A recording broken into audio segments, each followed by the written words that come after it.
It's time once again for a very special couple of cold ones with Corey and Carlisle. No, why is this special? Are you going to touch me or something in this? It's like it's after school special, man. This is a heavy episode, dude. We didn't lose one person this weekend. We lost two. I know. And it's not like, we lost little small people or people who, were on death's door for a while. These were both kind of surprises. Yeah, they were, especially one of them. We're going to go ahead and talk about that after we do what we do, which is every week we do the countdown. Yeah, this one's not very interesting. We'll blow through this. The top five, brought to you this week by whatever strange beer Corey picked up at the Corner Mart. Okay, now, what do you think about this? It's all right. Because I went there. We have a beer mecca next door to me. Next door to the studio here, and it's the indie beer place. It's where you go to buy indie beers from people who know beer. Well, yeah, like home brewed, or what do you call it? Brewed locally, micro brewed, weird beers from different countries. And this is the Left Hand Brewing Company here. I don't know where they're from. It's got a big cow on the bottle, and it says Milk Stout. Now, just keep in mind, I would normally not get something that says Milk Stout. Milk and beer do not go together, at least not for me. Maybe in China or something they do. But the guy said that this was one of their best-selling beers there, and I said I need to try something different. Tried to keep in mind what you liked. He said, you want something hoppy? And I said, no, Carlisle doesn't like hoppy. Carlisle doesn't like hoppy. It doesn't make him hoppy or happy. So I went ahead and got this, and I don't know. I'll be honest with you. I'm not really crazy about it. It just tastes like coffee. Oh, it doesn't taste like coffee. It tastes like somebody poured beer into my coffee or coffee into my beer. Oh, well, I guess. I mean, now it tastes bad. Now I said that.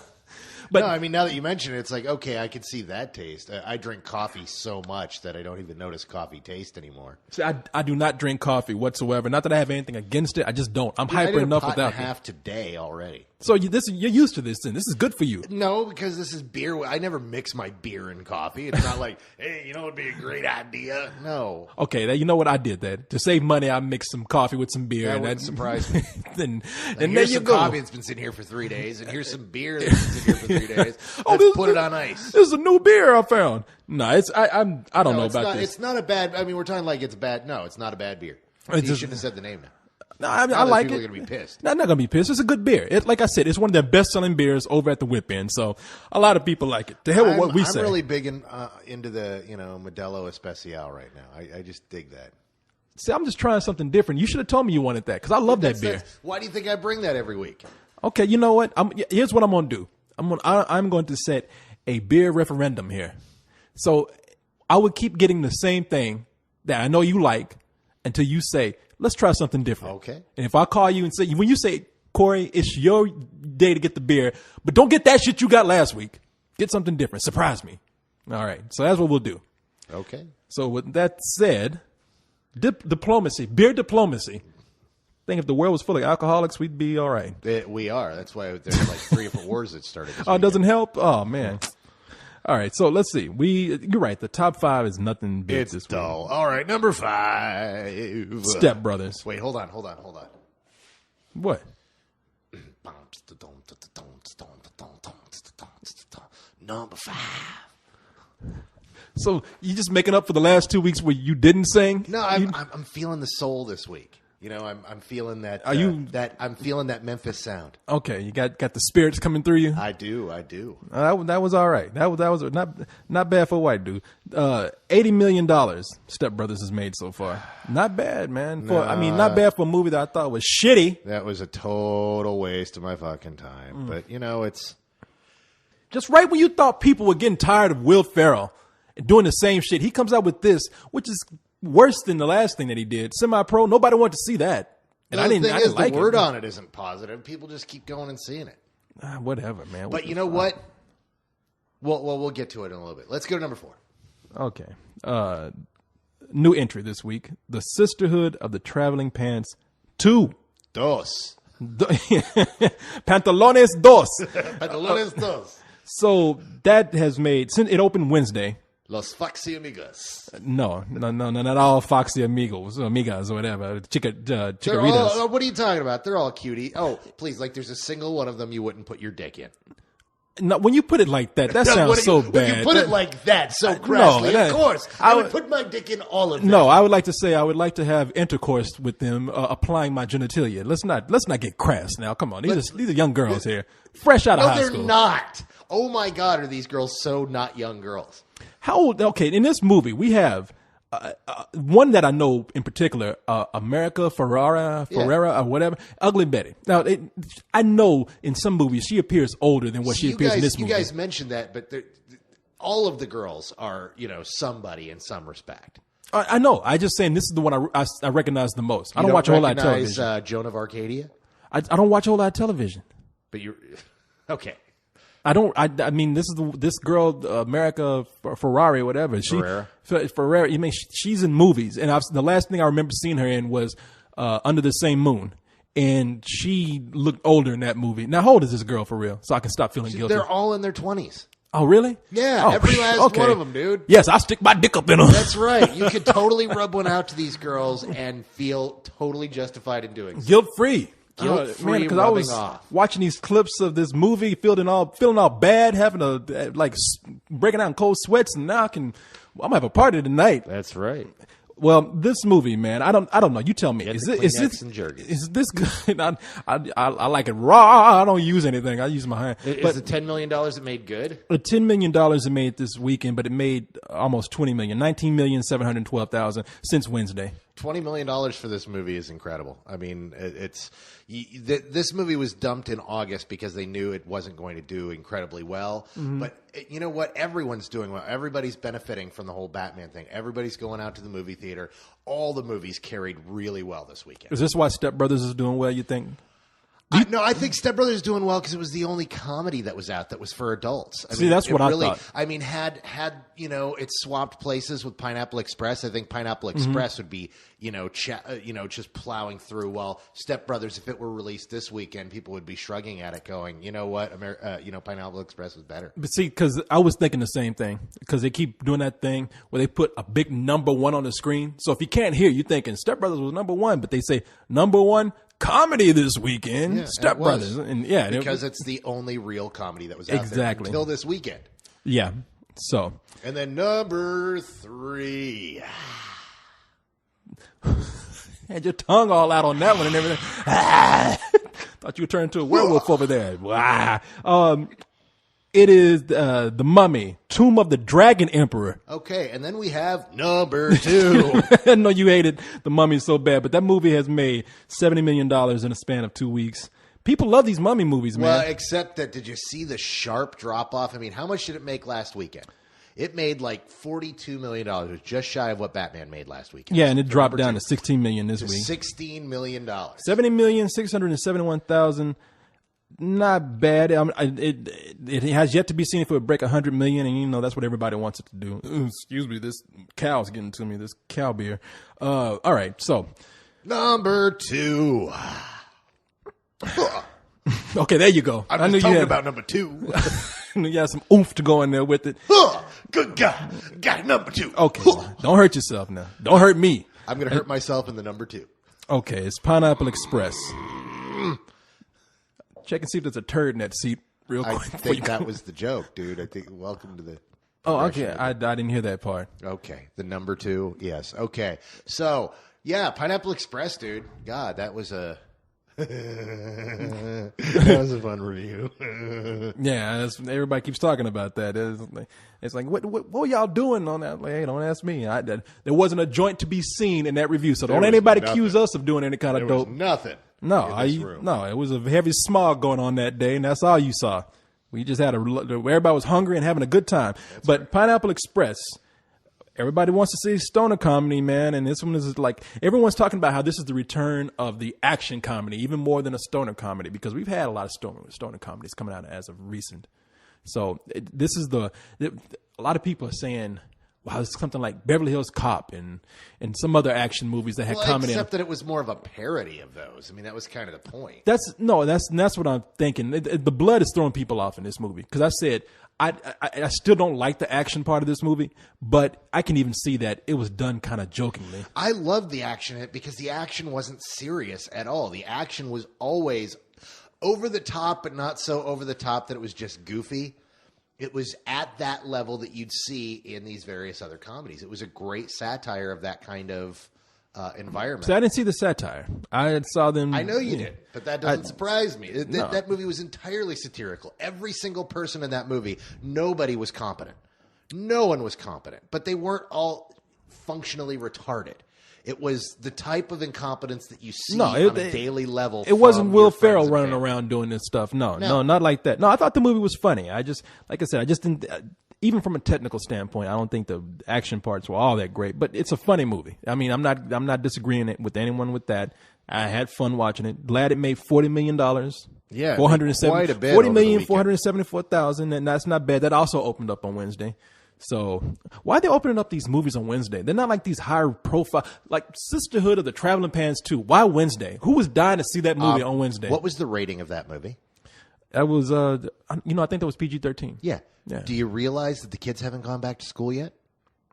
Are they not back in school? No. And so you've got all these preteen girls who, hey, what are we going to do? Hey, on Wednesday afternoon, let's all go see Traveling Pants 2 together. I thought kids had started school. No. Okay. I mean, maybe in some areas, but nationwide, they haven't started school yet. So this is that last weekend. I don't know why they opened Pineapple Express on Wednesday, but, it wasn't a bad idea. They made $20 million over the course of Wednesday and Thursday. You look at these numbers, and they're like, oh, it made $20 million for the weekend. It's made $40 million over. It made $20 million in 2 days from Wednesday to Thursday. This opened on Friday. Odds are they would have made $40 million. But by opening on that Wednesday, they got that. I mean, they made a lot of money. Yeah. It wasn't a bad idea. No, I didn't just know kids are back in school. Take your little ass back to school. Also, I know why Pineapple Express did it. I mean, that makes sense. Pineapple Express wanted to move out of the way of Tropic Thunder.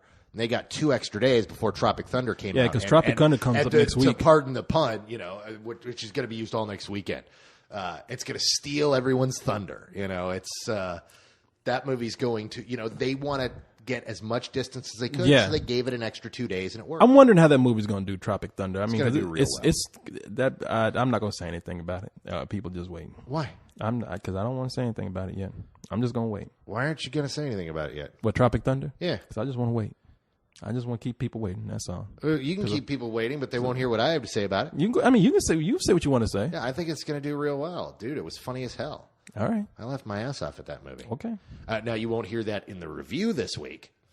No, because I told you. You told me, but you didn't tell them. Now you have to apologize to the audience. No, I don't. Yes, Screw them. I work hard for the audience. I ain't got to give them shit. I'll let you apologize to them. I ain't saying shit to them. Yeah, see, Corey forgot to email me, and apparently all the phones of the Spill crew forgot, all broke down at once. And so I didn't know that they were recording this week, even though I attempted to record the review earlier last week. Now, I sent you an apology for that. You sent me an apology, but you did not apologize to the audience. This is a Carlisle-free week for And this them. is the reason they get why. No Carlisle. I tell you what, I'm not apologizing to the audience because I worked my ass off this weekend for the audience. I didn't even have a weekend this weekend. And I did that working for the audience. So you the audience, hear that, guys? I don't give a shit. He doesn't give a shit. I'd give a big shit. I got a brick coming out my ass for this audience. I think I watched that. Exactly. A cinder block. Tonight when I went to go eat dinner, that was my first time having a time to myself this weekend. And that is the reason why I pretty much forgot to send out a notification to everybody because I was just exhausted, man. You try passing a cinder block out your ass for people. And you be exhausted too. Dude, I have hobbies. That was apparently cinder block passing is my hobby. So anyway, I did go last night to see The Dark Knight again for a couple of hours, and that movie. Go ahead. I'm sorry, I didn't mean to step on your thunder. No. Number one, go ahead. No, you got soul coming out your asshole. Come on, let's hear it. Number one. Had to go for the Joe Cocker. Number one. You're the best, number one, the top of the heap, number one. I got to grab a spoon and put it on your tongue. You're having a seizure over there. What can we say? Dark Knight. Dark Knight for the 4th week in a row, ladies and gentlemen. 26 Holy million. Crap. For the last 3 days. $441 million is what it's up to right now. And 551,000.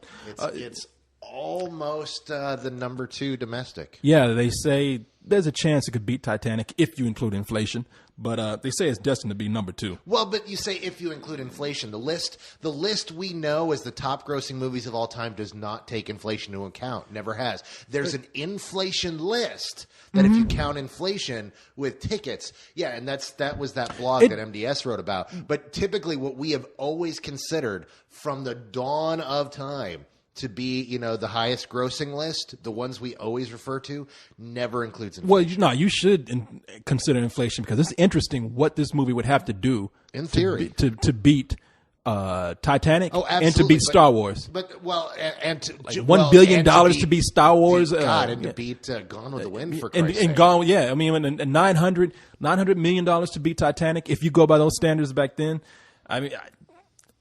That's kind of impressive to me if it could really do that. But now I'm high. I mean, the thing is at this point, it's almost impossible. I mean, and that's simply because we've evolved into different. No, I agree. Yeah, I mean, most of the films that appear on those lists, predate. DVD, home video, VHS, yeah. And predate cable television when you need it, when you could actually wait for it to come on. You saw it in the theater, you didn't see it, and the good movies came back time and again. Well, Titanic actually was around. Well, Titanic was around for home video, but Titanic was pre-piracy, and Titanic played to an audience that surprised everyone. Titanic didn't make its money just off of your normal moviegoers. It brought in the 35-plus crowd. And that crowd came again and again, and women brought... The thing is... 35-plus, it was a 13-year-old girl crowd, too, that kept going. They came again and again and again. And the thing about that movie was it became kind of an event, and it became something to do. And the weirdest thing about that movie, that makes that movie unlike any other, is that it never had a weekend where it broke $30 million.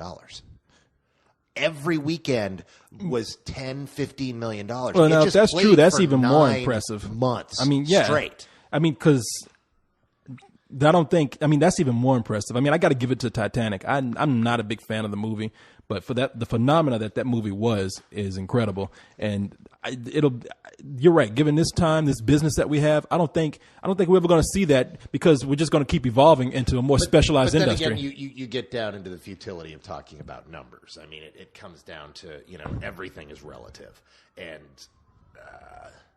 Titanic is its own thing. It's really weird. It's a movie that it's the highest grossing movie of all time. Not counting inflation. It tied for most Oscars ever awarded, with 11 Oscars.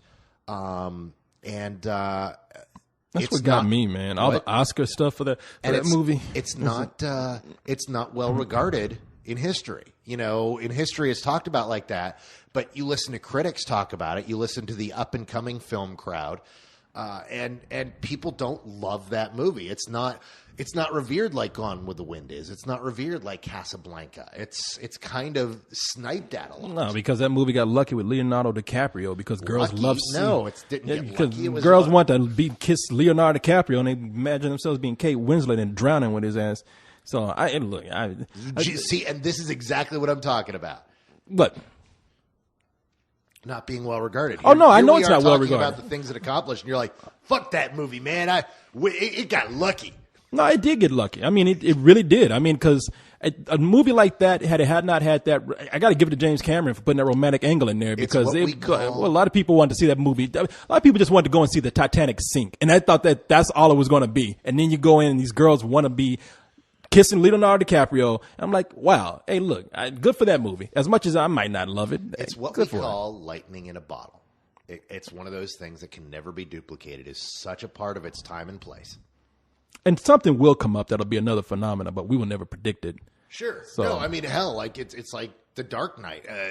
Warner Brothers is just stunned and in shock. They keep interviewing Christopher Nolan, and he's like, we had no idea. Yeah, we're just making a movie. They were just making a movie, and Warner Brothers didn't see this kind. What's really the thing is it did so well because of just what happened, just the events that surrounded it. Yeah. And so many people saw it, and had such great buzz that other people are going just because it's like, well, I guess we have to see what everyone else is talking about. Well, they just want. That's what they said. They said they get a lot of older people who have seen. Like, what's this Dark Knight? What's this? I'm going to go see this. And then they walk out going, wow, that was really good. Yeah. They just wanted it to surpass the first movie. Really, they just said if you make more than $205 million, we'll be pleased with that. And they're like, God damn, we did what?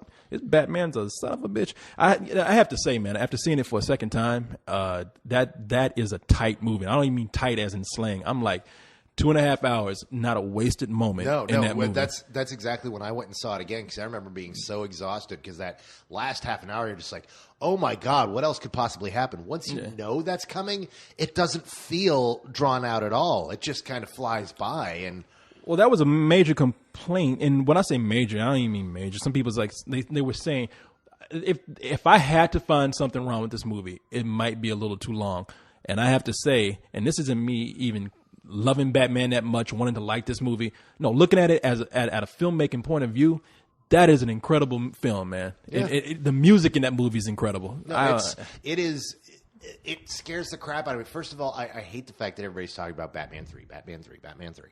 I love the fact that people are starting to get tired of hearing about Batman 3, especially since they haven't even announced Batman 3. They're going to do it, though. No, everybody knows they're going to do it, but Christopher Nolan is sitting on a beach somewhere.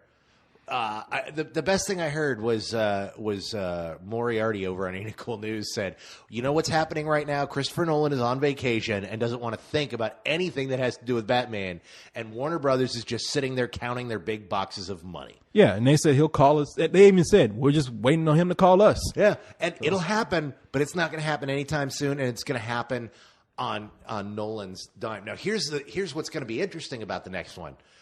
Nobody's going to second-guess Nolan at all. And this is going to be that film where Nolan really gets to do anything he wants to, and this is his one chance to prove that he is an uber genius. Well, I'm always of the thought that if there was anybody holding him back on this one, that was a great balance. I just hope he doesn't go crazy with the next one, which I don't think he will. And that's where I am as well. That's exactly what I'm hoping for. I do not want him to. You know, you find this out. It's like what happened with Southland Tales. You know, there are some directors who are geniuses when they are tempered by other people. You look at George Lucas. George Lucas is a prime example. When he was working with guys who weren't afraid to say, no, George, that's stupid, do it again, he made a great trilogy. When everybody thought he was some kind of man god and could do no wrong, he made the shittiest trilogy known to man. Okay, not the shittiest, because they're about to make a third film for that stupid vampire series. What, Underworld? They're about to make a third Underworld film. So that's actually the shittiest trilogy known to man. All right, you get all these vampires after your ass. All these people love those Underworld movies. Oh, man. God, and and people also, drool on themselves and ride short buses to school. I'd like to see the percentage of instances of that. I fucking hate the Underworld films. They're god fucking awful. Uh-oh. You're going to get it now. Oh, yeah, I'm going to get it. Those films are ass. But everybody always says the same fucking thing, and I want to smack the shit out of it, because the same fucking thing is Tomb Raider. Because they're like, yeah, but I like seeing Kate, what's her name, in the tight pants. Oh, that's so hot. Ain't nothing wrong with that. Yeah, there is. It's called the internet. Don't go and pay for a shitty movie to see her wearing tight clothes. See, I've never paid, so that's my deal. I've always gone and saw these movies for free, and I can see my ass without having to put a dime into the Underworld movies. Yeah,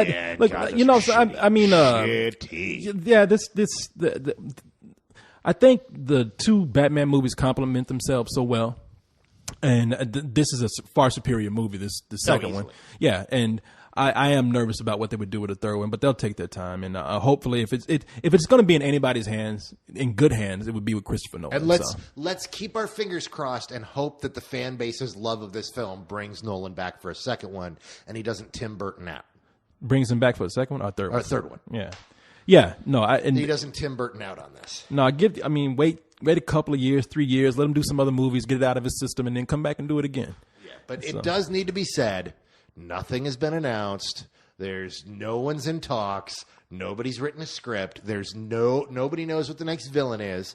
And I guarantee you that Nolan's gonna if he's attached to it, he's going to sit down. They're going to take their time and figure out the perfect thing. Now, I'll tell you what is good about this, giving him a lot of control. We're not going to get a Spider-Man 3 where they come in and they say, we want this, and that, because that's what happened with Spider-Man 3. It turned that shit out too quick. They came in and put too many hands into it, demanded that they have a villain. It's not that they turned it out too quick. It's that they said, we really like the script, but we want you to put Venom in it. Nobody likes the Vulture. Nobody's going to want to see a Vulture movie. And they got it wrong because he didn't want. He's like, look, this is exactly, and this leads into the whole Clone Wars phenomenon, where this is where the studio heads sit on the internet and go, see look, Fanboy1239 from Ohio says that he wants a Venom movie, and all of his buddies want to see a Venom movie. Clearly, Sam, you got to make us a Venom movie. All right, fine, I'll make the fucking Venom movie. Yeah, and then, but you have a filmmaker making a film about a character he doesn't even like. Yeah, well, I mean, that's the problem. You could have made a movie with Venom, and they could have made it well. They just crowbarred it into a film and didn't know how to do it. They needed to wait for Sam to leave and to get another director to do Venom. A director that loves the Venom story, that knows the Venom story by heart, knows the best issues, and knows how to tell one. I'll have somebody write the script. And I mean, I think he could even direct that. Raimi just didn't love Venom. He just didn't like. But he's a good enough director. If given a good enough script, he can work with it. I mean, they just tried to force that character in there. Venom, we've been wanting Venom for years. So anyway, back to Batman 3. Yeah, I don't hold your breath right now. And that's what they do after every successful movie. It's like, what's happening next? Like, it's going to come out next week. No. What I want to talk about, I want to talk about what's actually coming out next week. I mean, that's, next week is going to be an interesting week. And this past weekend was interesting. And, it's... Well, speaking of what's... on that, we've still got... Oh, my God. You know what I saw today? What? You saw it, too, actually. That new Harry Potter trailer, big on the screen. Half-Blood Prince? Yeah. Man, how fucking cool does that look? Look, let me tell you something. You want to know my favorite series out there? Harry Potter. I think that, say what you want to about the first two movies. I know it's always said Christopher Columbus. No, I like those. The only one I don't like is 4. And see, four was a letdown for me because the third one's my favorite. But when I say letdown, it's because I really wanted that director back. But yeah. I mean, they vary in quality. They go up and down. But when I say that also, I mean, like, they are consistently good. Yeah. And except for 4. Well, I even like 4. I mean, I think that they're all well-made movies. 4 comes from, the problem is in the book. And I know I've got a bunch of, fans out there that love Harry Potter, and I'm sorry to say, I've got to be one of those guys. Why didn't they cast the fucking spell on his shoes? If they needed Harry Potter to go into this magical otherworld, why not put it on something that only Harry would touch? Why put it on the big prize at the end so they have to manipulate all these events to have him touch the prize to go into this other realm? So I don't even remember that much. Dumbest thing. Exactly. Exactly. It's a lame-ass movie. And you know what? I'm glad Alfonso Cuarón didn't direct that, because he went on instead to direct Children of Men. Oh, that's right. Yeah, instead of a 4th Harry Potter movie by him, we got Children of Men, which fucking ruled. Yeah, no, Children of Men, one of the biggest underrated movies. But point is, that trailer, holy God, was that? No, it's going to see. I'll tell you what I like about the Harry Potter movies is that they actually grow with the characters. I like the fact that they started out kind of as children's movies, and they've gotten progressively darker and more disturbing. And the last one was PG-13. I mean, the third one was PG-13. You know what I love? What? I love that John Williams score to it. That little tinny da da da da. Oh yeah, that's a trademark tune. Yeah. But I love how when you hear it in the first film, it's like, oh wow, it sounds kind of creepy, but it's very childish, very cool, and very light. And then you hear that same exact score on that trailer today, and it's just like something that wicked. Was a horror movie. Holy crap! Yeah, something wicked this way comes. Yeah, oh my God! God! A fucking ventriloquist dumb to come walking out the shadows. What's up, motherfucker? If you have not seen the trailer for this, I'm pretty sure it was online. I'm sure that's the one they threw online. And I saw it. Well, the reason why it's interesting you bring it up because I saw it last night when I went to go see The Dark Knight. It's no, these movies, man, they've gotten they have grown with this character, and I haven't seen a series that has done that. And I love these movies. I don't watch them over and over again. I've seen them once. I can't even remember some of them, but that's only because I see these so many movies. And I think if you really want to say, I mean, what are we up to? 6 movies now? Yeah, this is going to be the 6th. 6 is going. Yeah, I mean, if this one is done well, you have 6 movies of quality. Yeah. And that's a pretty incredible feat, considering that some people can't even make fucking 3. So, man, and Are they still talking about Guillermo del Toro doing the last one in 2 parts? I doubt if that will happen now. No, I know that last I heard they're still talking about 2 parts, but not Guillermo del Toro. I mean, his name gets thrown around for everything now, but no, he's doing The Hobbit, and he's locked up. And he is locked up into The Hobbit for quite some time. And then after that, he'll probably come back to do another Hellboy movie. If he doesn't do his Saturn's End movie, which is just sounding all sorts of awesome. So we'll see what happens, but... This is he's not doing those films. No fucking way. There's no. Well, I know he's not. I was just asking if that was still being thrown around because there's no way. I hope they do. The big problem that they have is I know that what they're sitting. I know they probably want to do it because it's like, let's see, do we want $1 billion or $2 billion?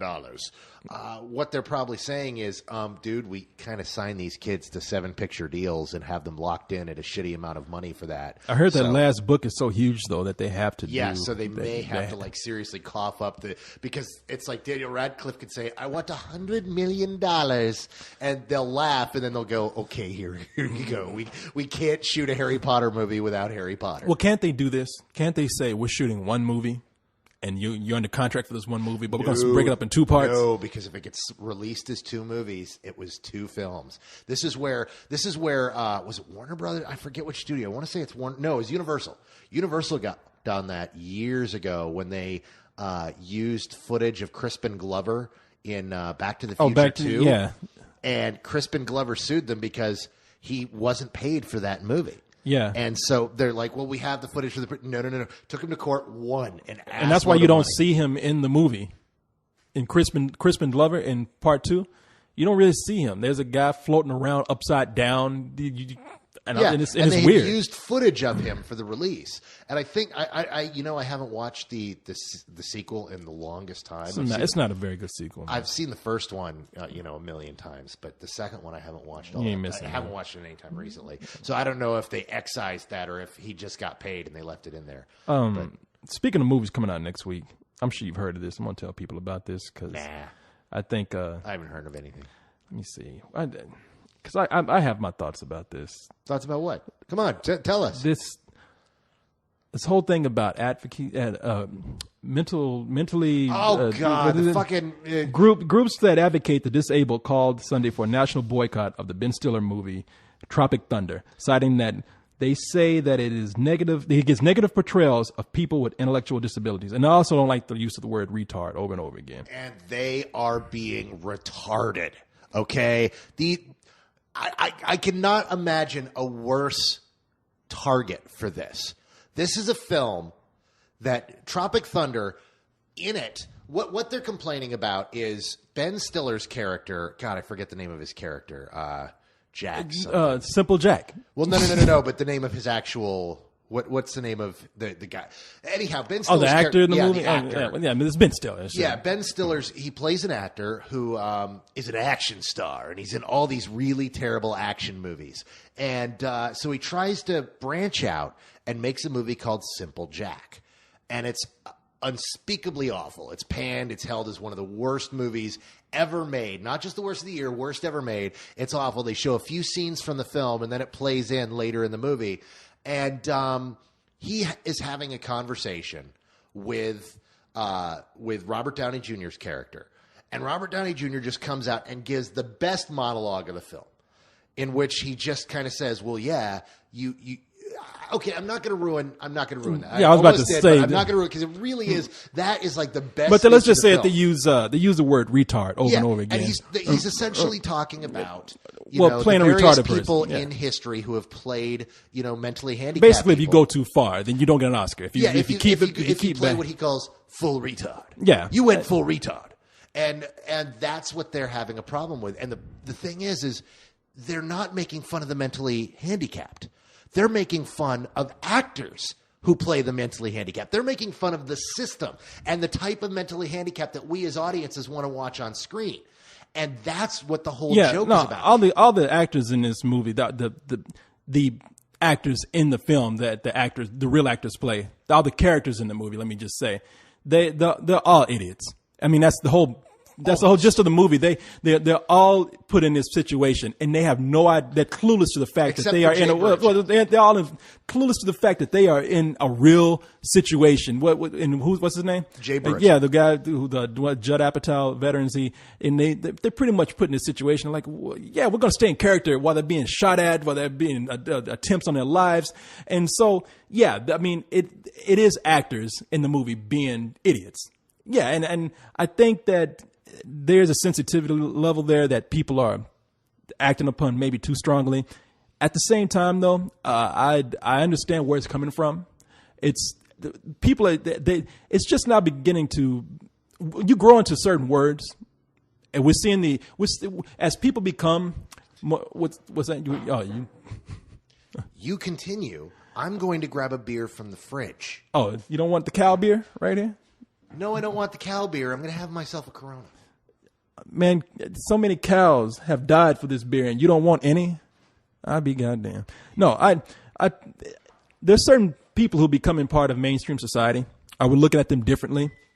And gay people are one, and we use the word fag a little loosely, I think.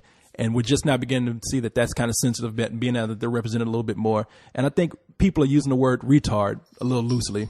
And I understand where they're being kind of nervous about that, because people do it everywhere. And I think that there's getting to a point where people are saying, yeah, it is kind of a hurtful word.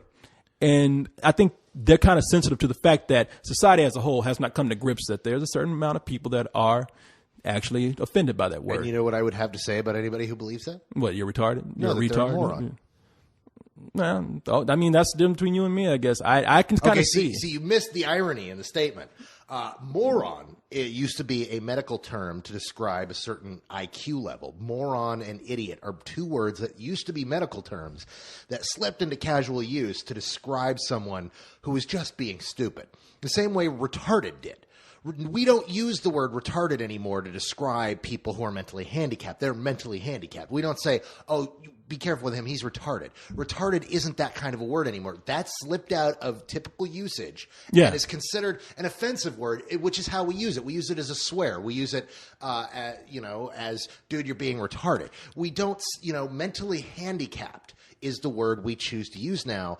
And I don't find any problem with the word retarded, because retarded is just the new moron. It's just the new idiot. It is that word that used to be a medical word, isn't anymore, and we just use casually. Now, by that same token, I would say that certain words, the way they evolve, some of them can be looked at as that's just become common slang, and some of them still hold on.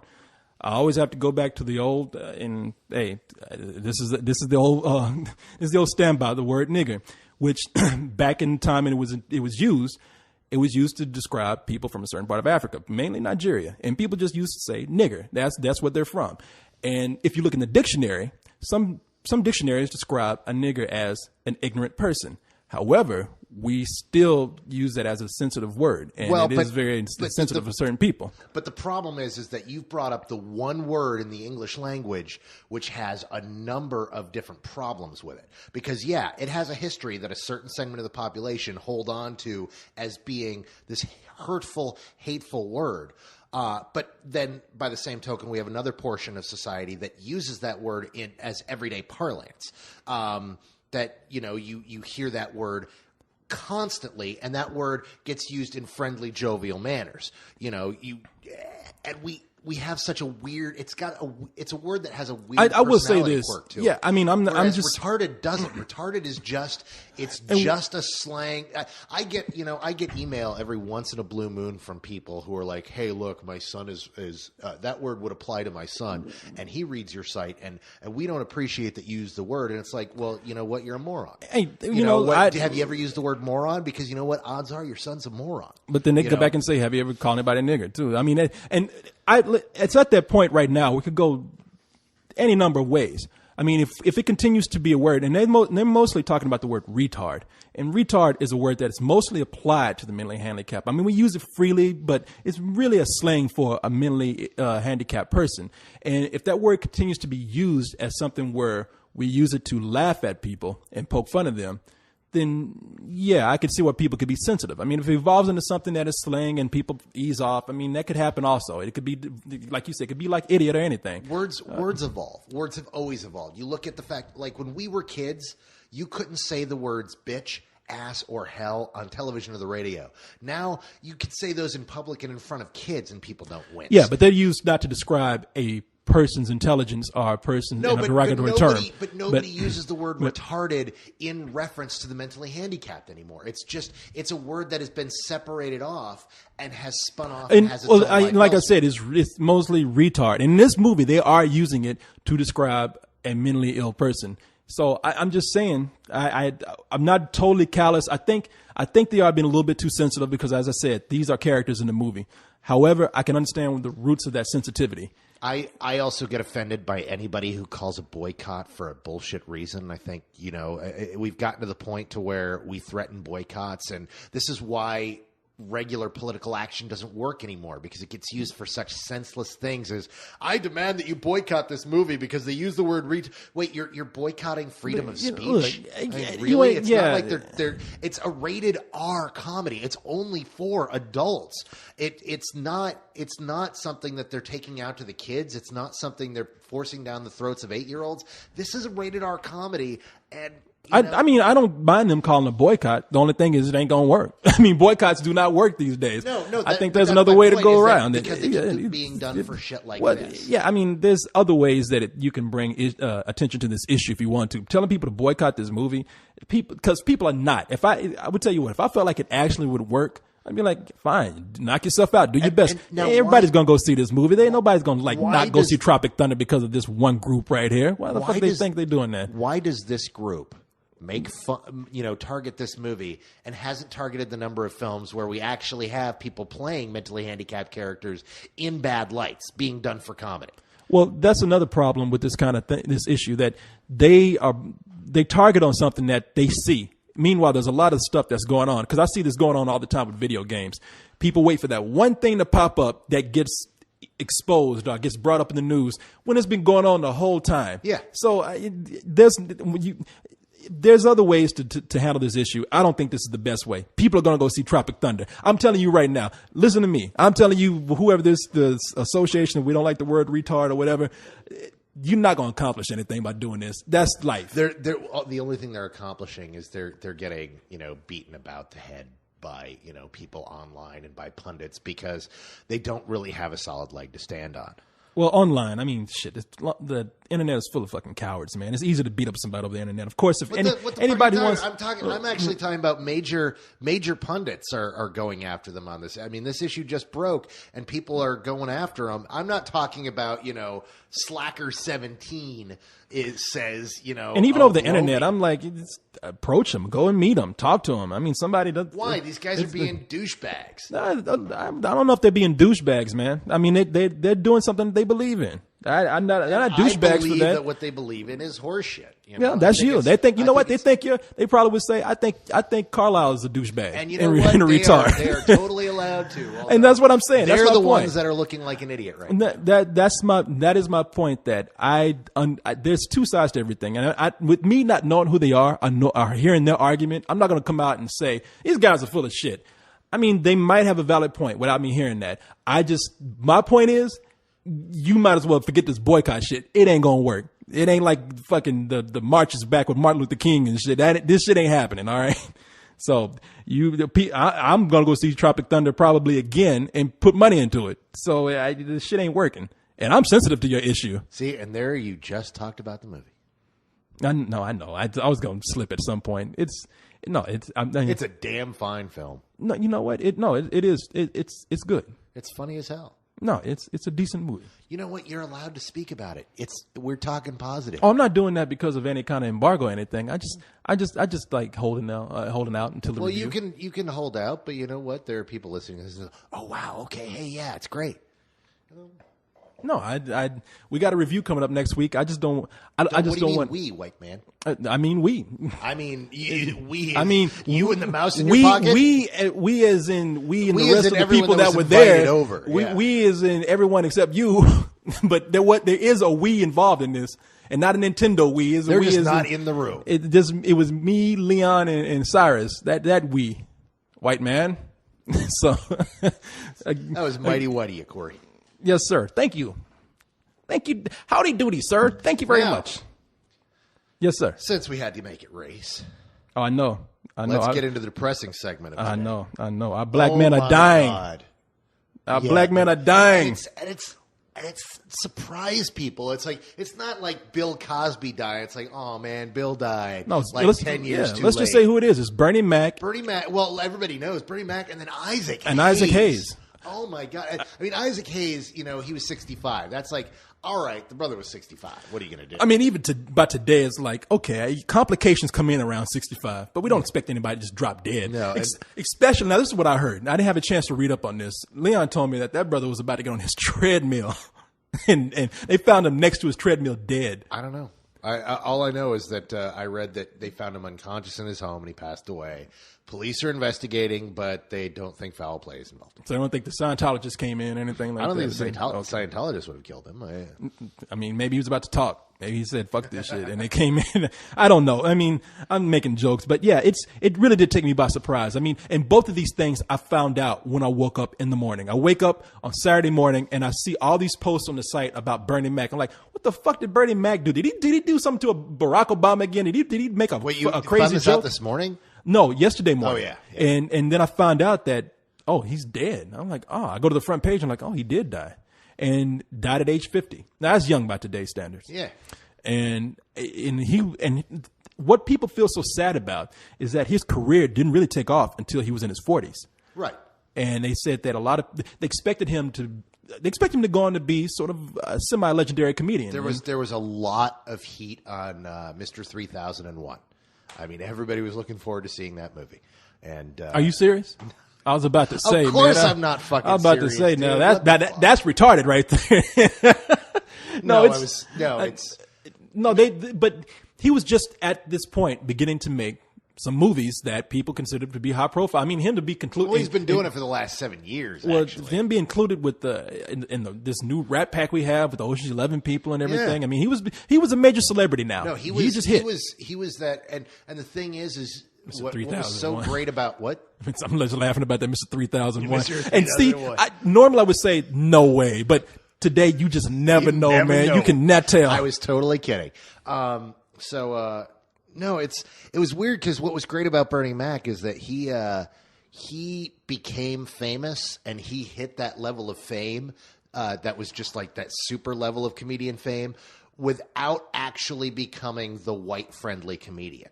He never Sinbaded up, or he stayed. His act did not change. I mean, hell, he just caught flack for it 2 weeks ago at the Barack Obama thing. Yeah. I mean, there's lots of great jokes about the Democratic Party doing him in, but no. The thing is he always stayed true to who he was. He always did the same act. And he became a household name. I mean, he had a TV show. And it's in syndication. Was a good TV show. Yeah, no, it was. I mean, he became. Look, I have nothing against Bill Cosby except that he got busted on doing some foul shit when he was kind of talking shit about everybody else.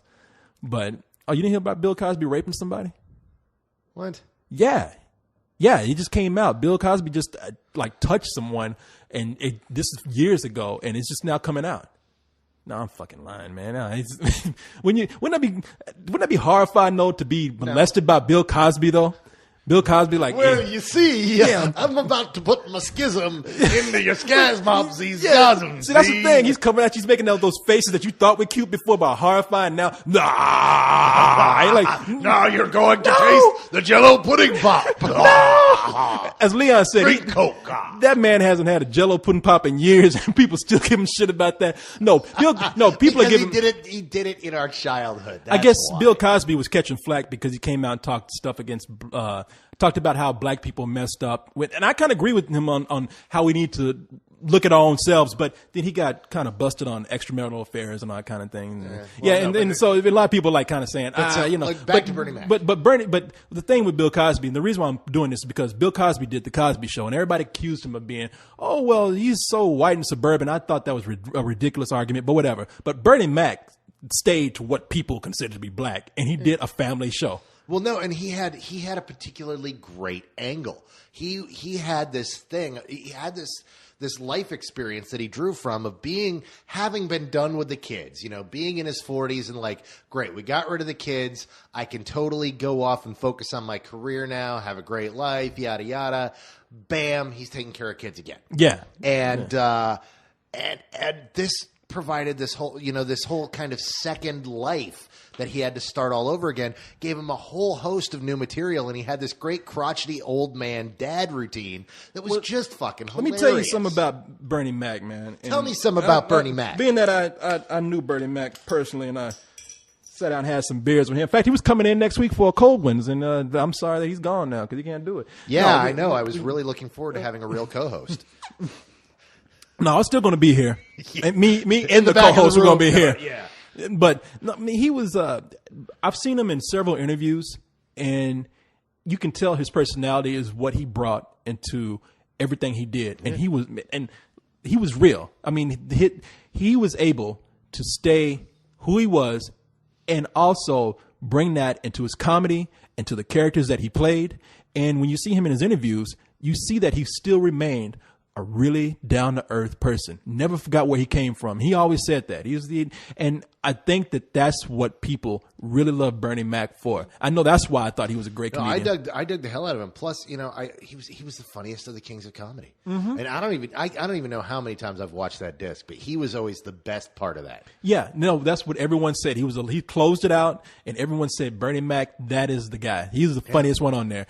And honestly, man, I was always looking forward to seeing Bernie Mac in person at some point, like doing it at a show, like at a live show or something that he did. Because God knows I've seen D.L. Hughley enough times, but I've seen D.L. Hughley. Man, let me tell you something. I paid to see D.L. Hughley, he was funny. Yeah, he was actually funny. No, very funny guy. And then I turned around and won tickets that same weekend and went back again. So I was like, God damn, D.L. Hughley enough. He's one weekend is enough. Stage going, that brother ain't here for the jokes. You must be here for the wings or something. No, he was a funny guy, but I was like, no, not the wings. I was thinking more about the thighs. Oh. Wings and thighs, man. Being slow today, man. Wings and thighs, but how was I supposed to fucking get that? Thighs and thighs. What? That is not an obvious joke. No, the obvious joke was you ain't here for the jokes.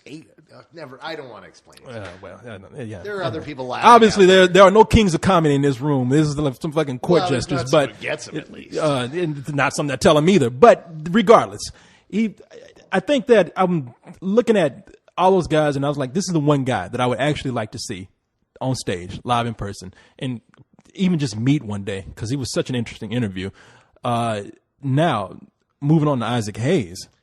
Isaac Hayes, man. And the thing is, and what I feel really bad about is the last thing that Isaac Hayes was involved with was all that shit on South Park. Exactly. In fact, I saw a story that linked to Chef's death at the end of that episode. What a way to say goodbye to a friend, is to have him catch on fire, fall, get broken on some rocks, then have wild animals come and tear him apart while you're getting shot, and then shits himself to death. By the way, this is what happened to Chef on South Park. This is not what happened to Isaac Hayes, in case some people are thinking that. As far as we know. Yeah, exactly. We heard he fell on a treadmill. I mean, for all we know, some animals could have broke in and eaten him while he was lying there. But no, and you're right about that. Isaac Hayes, Bernie Mac is someone that we took for granted because he was so good and he was visible. And we say, oh, he's going to be around for a long time. Isaac Hayes is someone that kind of disappeared for a little bit and became the butt of some jokes. The Scientology angle, the whole thing on South Park, and now he's gone, and we're like, damn, we really didn't appreciate Isaac Hayes these last few years for what he was worth. And I'm looking at some of his movies, man. Have you ever seen Truck Turner? Oh, hell yeah. Yeah. You tell him you got hit by a truck. Truck Turner. And that movie is not good. No, it's terrible, man. But it's awesome. But in, no, yeah. in the fact that it's not good. If you've never seen an Isaac Hayes movie, you owe it to yourself to watch the historic badness and awesomeness of Truck Turner. But I tell you something, though. Isaac Hayes is one of those guys who, as he went on in life, because he started out as a badass. Like musically, I mean, this guy fucked all kind of women. I mean, he would come on stage wearing chains. Like, not gold chains, but like chains that you would haul something down the street with across his body, and people said that's fashion. And he would come on with wings on his back or something. Have you ever seen Watch Stacks? Yeah. That he was the one everybody wanted to see, Isaac Hayes. And if you ever listen to Isaac Hayes' music, this guy is a genius musician. Who is the man who would risk his neck course. for his brother, man? Chef. Can you dig it? No, Shaft. He's a complicated man, and no one understands him but his woman. John Shaft. Yeah, and how did that go? I'm just talking about Shaft. You He's a shut bad your mother. Yeah, he's a You bad shut your mother. You mouth. shut your mouth. Just talking about Isaac Shaft. Hayes. We can dig it. Yeah. And man, That's what sold it was the we can dig it. see, you don't realize the legendary stuff that he did. A lot of people they recognize his riff, but don't even know that he did it. And that he did a remake of "Walk On By," and it listened to it. Bow, bow, bow, bow, bow, bow, bow, bow, bow, bow, bow, bow, bow, bow, walk on. And that song has been sampled for so many times, and it's a popular riff. A lot of people are surprised. That's Isaac Hayes. And Oh, dude, rap has been sampling the shit out of him for 20 years. well, that's what I'm saying. Public Enemy, man. They did yeah. a really famous song that of his that took a riff from, I think, Walk On By. And yeah, and later on in life, he had such a sense of humor, became an actor, became a Suck on my chocolate salted balls. Oh man, what you Stick them in your mouth and suck them. Let's do a little. That's another chef thing right there. Yeah. Forget South Park. Let's go back and look at some of the things that he did. We mentioned like Truck Turner. Go and watch I'm Gonna Get You Sucker, where he just had a real sense of humor about that whole blaxploitation, black hero thing. Yeah, I mean, the guy's just very underrated still, I think. And now that he's gone, I think I'm going to appreciate him for what he really is. And like I said, I'm just sorry. I myself, I am sorry that I didn't, because I like Isaac Hayes. I'm a fan. I listen to his shit all the time in my car, and I'm sorry that I didn't appreciate him for what he was worth these last few years. Because I made fun of him for being a Scientologist. Oh, see, I've always loved Isaac Hayes, man. He's just fucking incredible. I was so happy to see. God, what was it? Was it the year 2000 when they did the whole big throwback of all the various Oscar-winning songs from the. It's one of the most memorable Oscar moments in the last 10 years. They're doing a whole series of the most memorable Oscar-winning songs of all time. And then just this elevator rises out of the floor, and there's Isaac Hayes playing Shaft. And just the crowd goes nuts. Yeah, no, It's got the longest intro in the history of music. It's so fucking long. It takes like it was 5 minutes before Isaac Hayes even comes on. And that's starts meant for talking you to about like take some time and get your black jacket on, put on your turtleneck, get your walk down, and start walking down. And Get you then in the there's mood. like 3 lines of vocals. I mean, it's just like, but it's such a great song. But nobody and that's knows such a him but his great opening to a woman. movie too. I mean, Oh yeah, no, it's a classic song. I mean, you hear that song, you just see John Shaft walking down the street, and it's just well, in more ways than one. I'm talking about him like he's some forgotten hero or something, but he has definitely left an imprint with the last 3 generations, and he's going to be remembered for that. And I quote him almost every day. It really is. Do you really? Yeah. What do you quote every day? Oh, just chocolate salty balls. No, You wanna suck 'em? no. Actually, a lot of times, just when something weird will happen, I'll go whoa, and then I'll go hello there, children. Damn, that and sounds then- like Uncle Remus. Hi, Chef. Uncle Remus. What the? Well, no, like I said, I mean, a lot of people remember him from some roles in the 90s. Some people. Now, that would be a cool remake. Song of the South with Isaac Hayes. Isaac Hayes, that would have been. That's the remake. Redo it so that it's never not was. so racially sensitive and pisses people off. Zippity doo dah, zippity. Yeah, he comes up playing his piano. He's a bad mother. You shut your mouth. I'm just talking about the Bluebird of Happiness. Yeah. Weekend. Song of the Mr. South. Bluebird's on my shoulders. Bluebirds be scared to get on there. Get on my goddamn shoulder. Okay, all right, shit. But Tell so him you got hit by a truck. Well, we got two guys That's my favorite Isaac Hayes quote of all time, though, is What? you tell him you got hit by a truck. Truck Turner. Truck. And then it comes up and the logo comes up, Truck Turner. Yeah, people, like I said, I know there's a lot of shit that I could tell you about with Isaac Hayes right now, but go right now, immediately, go and rent Wattstax, one of the greatest concert movies ever made. It has a lot of famous people in it, including Richard Pryor. Go watch I'm Gonna Get You Sucker, which, Sucker, look at me, I sound like a white person. I'm Gonna Get You Sucker. Go watch I'm Gonna Get You Sucker, which has Isaac Hayes in a very funny role. And of course, we know him as Chef in South Park. So, anything you want to add right there? Dude, I think we've... Well, here, man, give me a clink for these two. Clink for these two. Double click it. That's right. And one more for Isaac Hayes. There we go. Well, you got me clinking beer bottles over your, Don't think anything $20 about that. I was board. like, shit, I hope this doesn't break. The interesting point about this, though, is that both those guys, Isaac Hayes and Bernie Mac, were in Soul Man. And Samuel Jackson is in that movie also. Oh, yeah, people are talking about how he's next. Oh, yeah, I know. And Samuel Jackson, I mean, I got to admit. No. If Sam Jackson died, dude, I would go in mourning. I mean, Sam Jackson is hands down my single favorite actor working today. Oh, man, I have three different Sam Jackson heads on my computer. Well, if Samuel Jackson died, and I'm not saying he is, so if he does, please, I didn't bring this. No, yeah, it's not his time.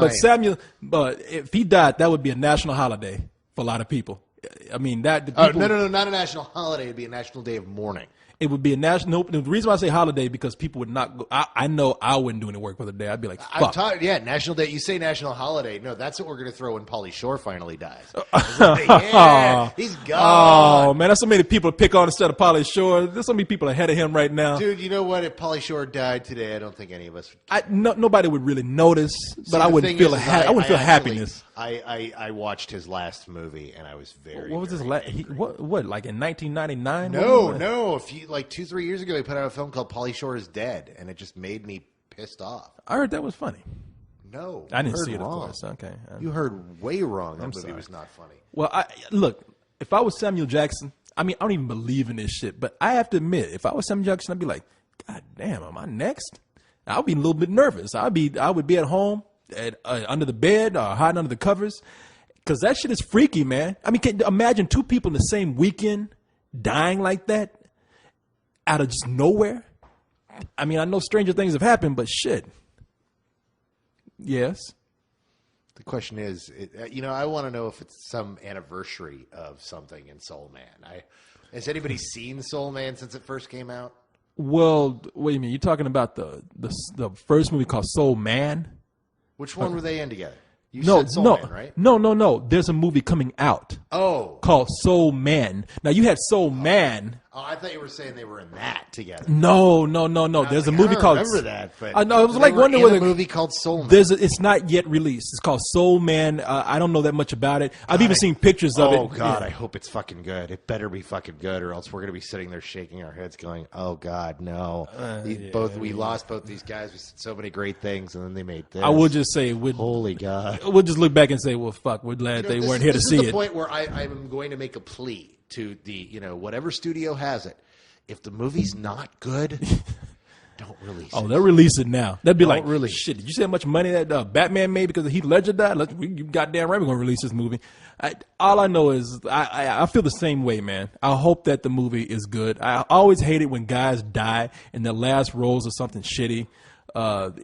Orson Welles, his last role was a voice on the Transformers. Now, I know Transformers is a cult hit with everybody, but I can tell you, Orson Welles would not want that to be his last thing. Who did? When he first set out to make Citizen Kane, he said, Yeah. I want to make the greatest movie of my life, and then I want to sell wine and do voices in a crappy cartoon. And then I want to be the voice of a giant robot. Now my life is complete. But who was that? That did Street Fighter. Oh God! I keep wanting to say Ramirez Berg, but that's not it's. Now you've asked me after my second beer, and it's like shit. I want to. Julio. No, fuck. See, you've got the computer in front of you. Raul Julia. Raul Julia. Yeah, Raul Julia, who's considered to be a great actor. He was a great actor. Yeah, and his last role was as M. Bison in Street Fighter. That motherfucker. Who's playing M. Bison in the new Street Fighter? They're bringing him back. They're going to bring him back as CG. No, I don't know. There's somebody playing M. Bison in the new one. Who's somebody? Anybody who plays video games, M. Bison is a huge son of a bitch. Who the fuck thought? Raul Julia, who played in the Addams Family movie. You right there. I want to stop you right there. What the hell? There's so many bigger problems with Street Fighter than to, That was one of them. That was a major one of them. Like, let's get the dad from the Addams Family, Raul Julia, to play M. Bison in Street Fighter. And let's take the American character Guile and have him played by the muscles from Brussels. And let's look at that script. And there's a million other things wrong with that. They were just happy that they got somebody that people would recognize.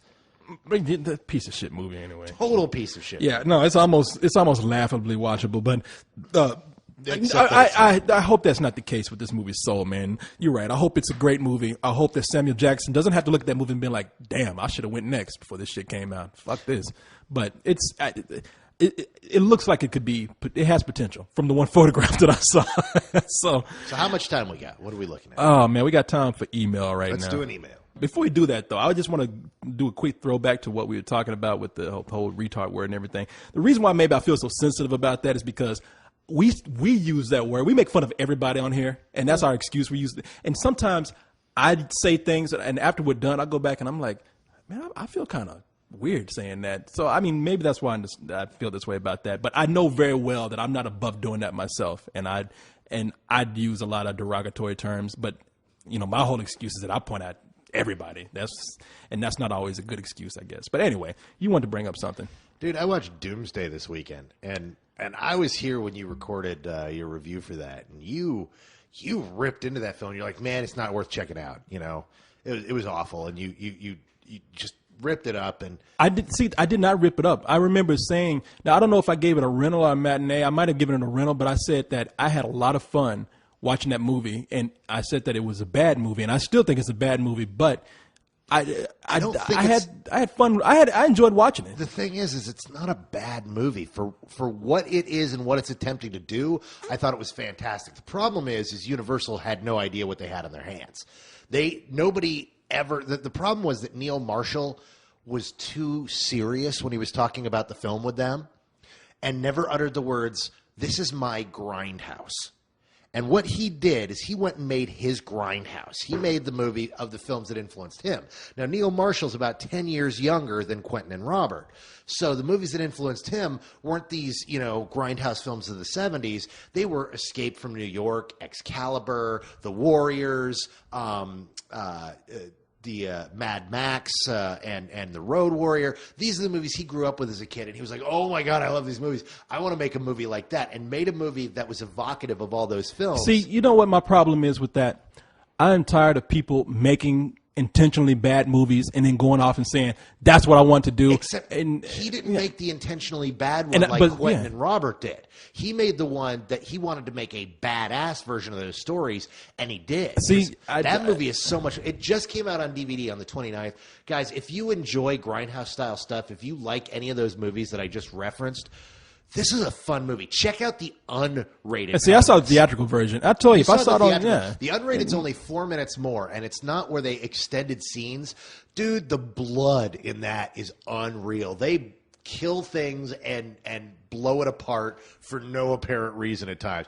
Things get run over by buses and pop with huge spouts of blood, and it's just so unrepentantly 80s and so much fun. It was that film that I always wanted to see. I would like to see that on video. I would really like to see it on video. I'll lend it to you. I'm keeping the DVD. I got sent it for review, and most of the time you get crappy movies and you take them into half price or something. This is one of those movies that I'm like, dude, I'm putting this on the shelf. This movie fucking rocks. No, I'd like to see it. I mean, but see, my fun with it was how ridiculous it was. So I by no means will even say that even if it was his intention to make, as you say, a grindhouse movie or to make a bad action movie, whatever, it's still pretty bad.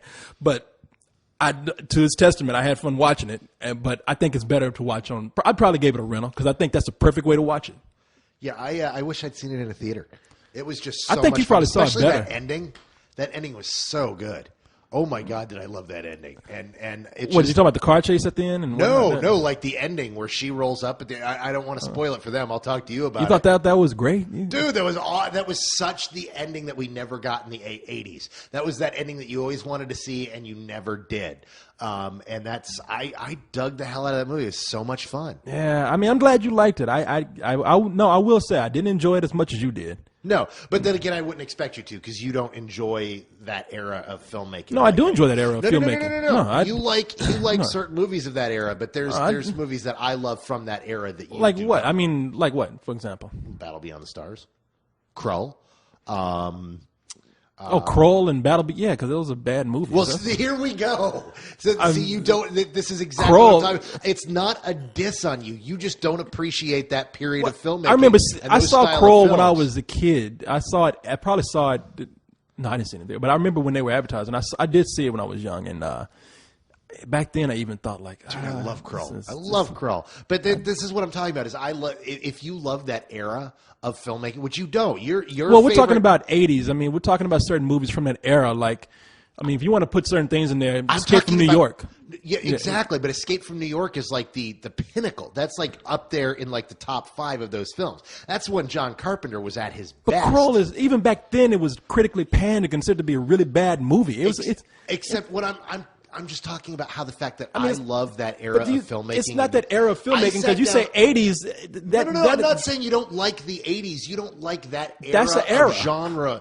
You like the best of that era. You like the films. If I asked you for a top 5 of the genre films from 1980 to 1985, you would name the same exact films that every other person would name that isn't a hardcore fan of that era. You would start naming off, well, I love The Thing, and I love Escape from New York, and I love The Road Warrior. Carlo, there's a reason why people remember those movies and they don't remember Krull. They do remember Krull. They remember Krull as a bad movie. No, but Krull isn't a great film, but I love Krull. What I'm talking about is I love that period of genre. I even remember the Krull video game, dude, which was better than the movie. Dude, I made an obscure reference a week and a half ago to fucking Megaforce, for Christ's sake. That is my era. Megaforce was another movie. Megaforce is awful. Look, Megaforce is I was about to say, man. I love it. I love it for how bad it is. Megaforce and Krull are things that you see on TV and you remember seeing them and you're like, okay, this is kind of cool watching on TV. It's not a good movie, but are they good movies? This is what I'm talking about, Corey. This is you're taking offense to this because you don't appreciate. No, I'm not taking offense, but I'm just saying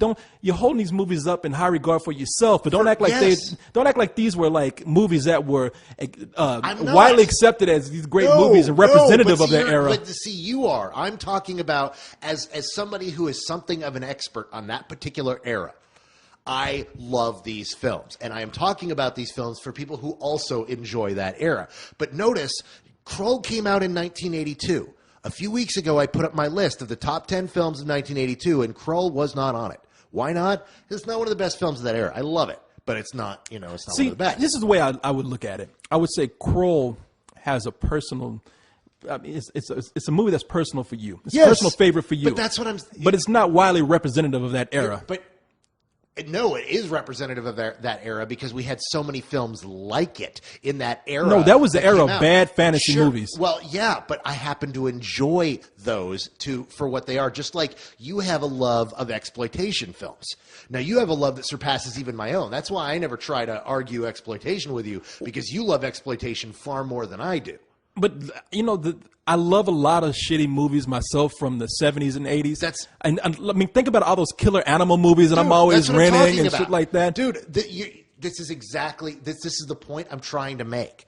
Doomsday plays to me. Doomsday plays to it makes slight, subtle references to movies you may not have even seen, let alone have thought of for 20 years, even if you did.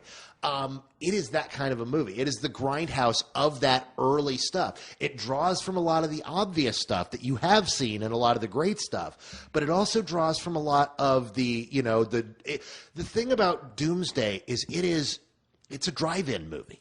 Whereas it's not a grindhouse movie because it's not of that era. It's from the drive-in era when this was the midnight movie. Like, a lot of people don't realize Highlander was released in drive-ins and played as the third film of a 3-film thing where you'd have your 2 mainstream films and then they'd play Highlander at the end. That was the midnight movie. I had a friend who, years ago I was working with, and he talked about the experience of seeing it in a theater, which I did not get to do, and talked about how everyone else, he had seen it at a drive-in, everyone else had fallen asleep, he couldn't sleep, and he's just like, fuck it, I'll watch this next movie, and it was Highlander, and it was See, where I live, Highlander came out in the theater. I mean, well, yeah, but you lived in Waco, dude. Exactly, dude. Yeah. I mean, how abundant were drive-ins at the time, though? You know what I mean? At the time, there were. Now there aren't. I mean, the era of drive-ins is done. There's a few scattered. It's gone as a novelty, but yeah, there as a novelty. I just remember when Highlander came out, that was like drive-ins were around, but they were disappearing. Yeah, they were starting to. Yeah, but that's my point. Is that was the 80s were kind of the tail end of drive-ins, and these movies were of that era. It was like that last. I understand what you're saying. And that's what I'm talking about. Doomsday was something. Doomsday is that movie. So I understand why you did it, but I'm just saying. But I tell you what. Okay, here's what Doomsday did to me. Doomsday reminded me of a lot of movies that I loved that were pretty mainstream, and it took that and tried to blend all these movies and kind of make really cheap, bad versions of them. I mean, there's obvious references to Escape from New York. There's obvious references to Chud. There's obvious references to Excalibur. There's I obvious disagree with Chud, but I see where you're coming from with Chud, but Chud isn't there. This whole thing with, or any kind of zombie movie in a way where they just eat cannibal.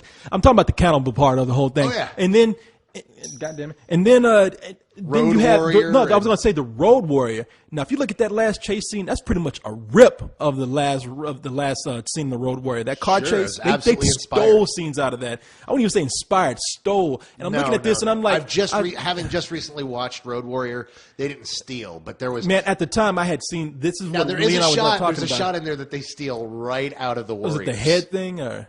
No, out of the Warriors. The Warriors. Yeah, where the bus kind of comes around and all the guys are hanging off, banging on the side, and she's running down the street. God, the movie is just so much fun. I see, and I'm looking at this and I'm thinking, wow, this guy was influenced by all these movies, and he took it and tried to fit too much into this film, and I've seen it done better. But hey, while I'm watching this, the stupidity is making me laugh. I mean, they got what really set the tone for the movie for me was this part right here.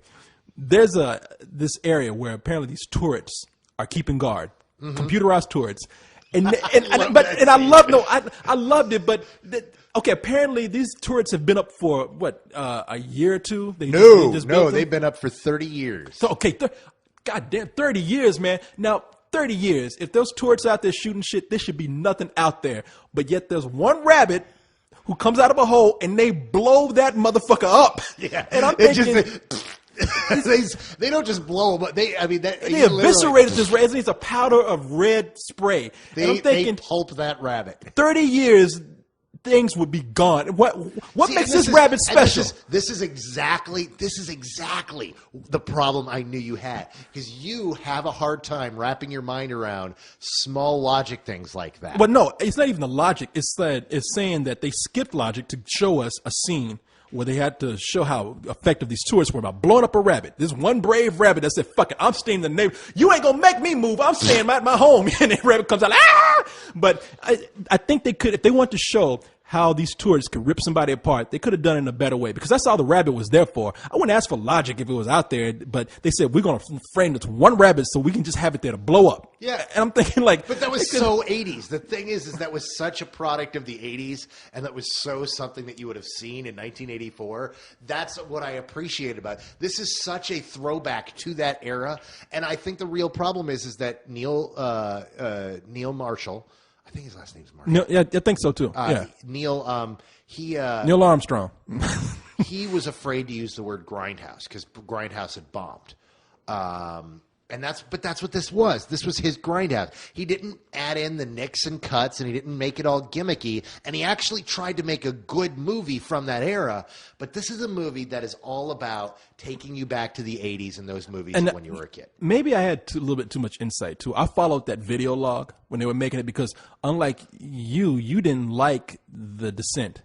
No, I hated I love The Descent. And so I'm watching this guy's video blogs as they're making Doomsday, because it sounds great. They're going into a city to find this cure, and by the way, I love when people were like choking up and shit off of this virus. People get all nasty. You have a zombie film fetish. You love. I love zombies. I do. Everybody knows that. I love zombie movies, but I'd love the whole thing of going to a deserted city and having to get it and come out. That's why I love Escape from New York. Oh yeah, no, Escape from New York is far superior. In fact, all of the films. There's not a single film that I say, you know what he improved on. Oh yeah, no, I know that. I'm just saying I followed this video blog and I'm thinking this is going to be a cool movie, and he's so excited about it. He's given his testament of what they're shooting that day, how his wife is in some scenes, and he's just excited about this movie. And it never once does he sound like, oh yeah, I'm doing this as a joke, or I'm doing this as an homage. He's saying we're making this kick-ass action movie, and then I see it, and I'm like, not so kick-ass. Funny, yeah, but not so kick-ass. Yeah, he was not. No, and I found it kick-ass, but not kick-ass in the. I found it in a kick-ass genre, fun sort of way, not in a. Oh my God, that's a Quentin Tarantino badass fucking movie. It's no Pulp Fiction. It's no, I mean, even Escape from New York had its tongue firmly in its cheek. I mean, it's the thing is Escape from New York is part satire. It is, and Escape from New York is. You see where he went too far in Escape from L.A. because Escape from L.A. just didn't work. I tell you, man, let me say, and this is kind of off subject here, but I'm not a big fan of, and if it's done well, I'm fine with it. That's probably the wrong way of putting it, but I'm gonna say it that way anyway. I think I've seen so many directors come up with that saying, I was influenced by these movies, and therefore I'm going to regurgitate what I've seen, because these movies that they were influenced by, they were original films. They were doing original shit, as bad as they might have been. They were inspired from something. I like it when a director comes up and is creating new things. Certain directors have created a career by just pretty much creating movies from their influences, and I'm saying that's fine. I mean, if that's you. You can't pin that on Neil. This is that film that he decided to do that. Well, I don't even know if he wanted to do that. Look, his previous two films aren't anything like that. His previous two films are very original and are something, where he was striking out and trying to. Dog Soldiers, and The Descent. And while I hate The Descent, I see why The Descent is effective. I just fucking hate the characters. I love The Descent, man. Hate it. God, do I hate that film. I still have it on DVD. I keep meaning to take it in and sell it. I mean, you told me how bad it was. Maybe because you said that you hated it as a bad movie. I saw it and I was like, wow, I really love this movie. Now, you saw it with the American ending. I saw it with the British ending. I saw both. Well, you saw the other ending on YouTube. You went back and no, I actually. I remember when you told us about that. You're like, oh yeah, I said the last 10 minutes of the original cut are on YouTube. No. I didn't say that at all. Because I didn't see it on YouTube. I had the movie on my computer and watched it that way, and then I went to see it at the theater afterwards. And I saw Hey man, I gave my money to the movie though. I watched it on a rip of it on my computer. Yeah, and then I went and then I took somebody to see it at the theater, and I saw both versions, and I don't regret paying money to go see it at the theater even after seeing it for free. And look, if they had made Doomsday about a crew that went in to save rabbits from being blown up, then I think I would have loved it a lot more. Because that was one of my favorite parts. And that's of the thing is you're hung up on the silly little things that they threw in there. Make a silly ass movie. Make a movie about rabbits going in to save other rabbits being blown up. Bitching about, I don't get the whole Excalibur thing, and that was just. I get it. It just didn't make sense. These motherfuckers are hanging out. It's the apocalypse, and they robbed a costume shop. Everybody's walking around in robes and armor and shit. And I'm like, come on, man. I mean, and it totally makes sense in the context of the movie, where you have this religious zealot, this guy who's convinced them that they were chosen to live, a pure lifestyle and to throw off the yoke of modern day, and they've got all this stuff that they can make by hand, and yet they didn't take down the gift shop sign, which is just awesome. I just didn't think that was possible. And hey, you know what? And see, that's what I'm talking about. You could not wrap your mind around. I mean, look, if my intelligence, my logic keeps me from wrapping myself around a movie, God bless me. I mean, not God bless you. Yes, I mean, what I'm talking. It's like this. That's a flaw for me to use my logic for a movie.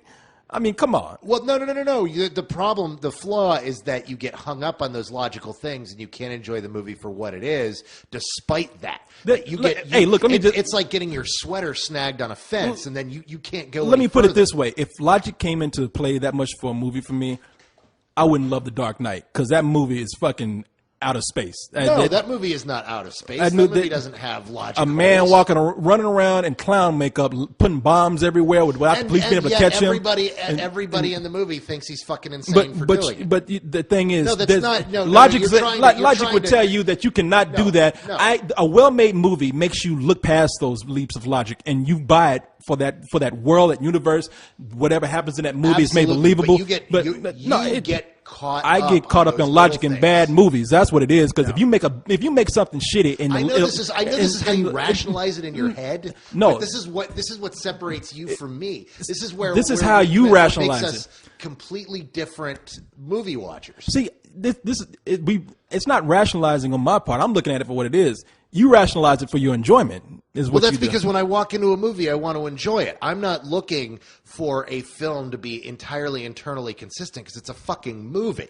I mean, there's going to be huge leaps of logic that we have to take, even in the best fucking movies. Now, understand what I'm saying. A good movie will make you overlook those leaps of logic. A great movie will make you completely overlook. And you will look at it and be like, and even some movies where you're like, hey, you can't do this, but it was enjoyable. I mean, look, it's all perspective, right? I mean, you have yours and I have mine. There's some movies I can look past, and then there's some movies I can't.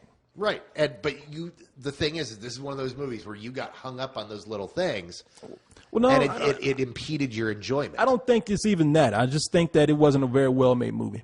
That's all. I mean, it's not even about me looking at things and saying that's not possible because it's a fucking movie. And I think it was a very well-made movie for what it was attempting to be, for what it was trying to be. Now, is it a great movie on par with Gone with the Wind or Casablanca or Oh no, you know I didn't say that. No, fuck no. And I wouldn't even put it in the list of the films that it is clearly borrowing from.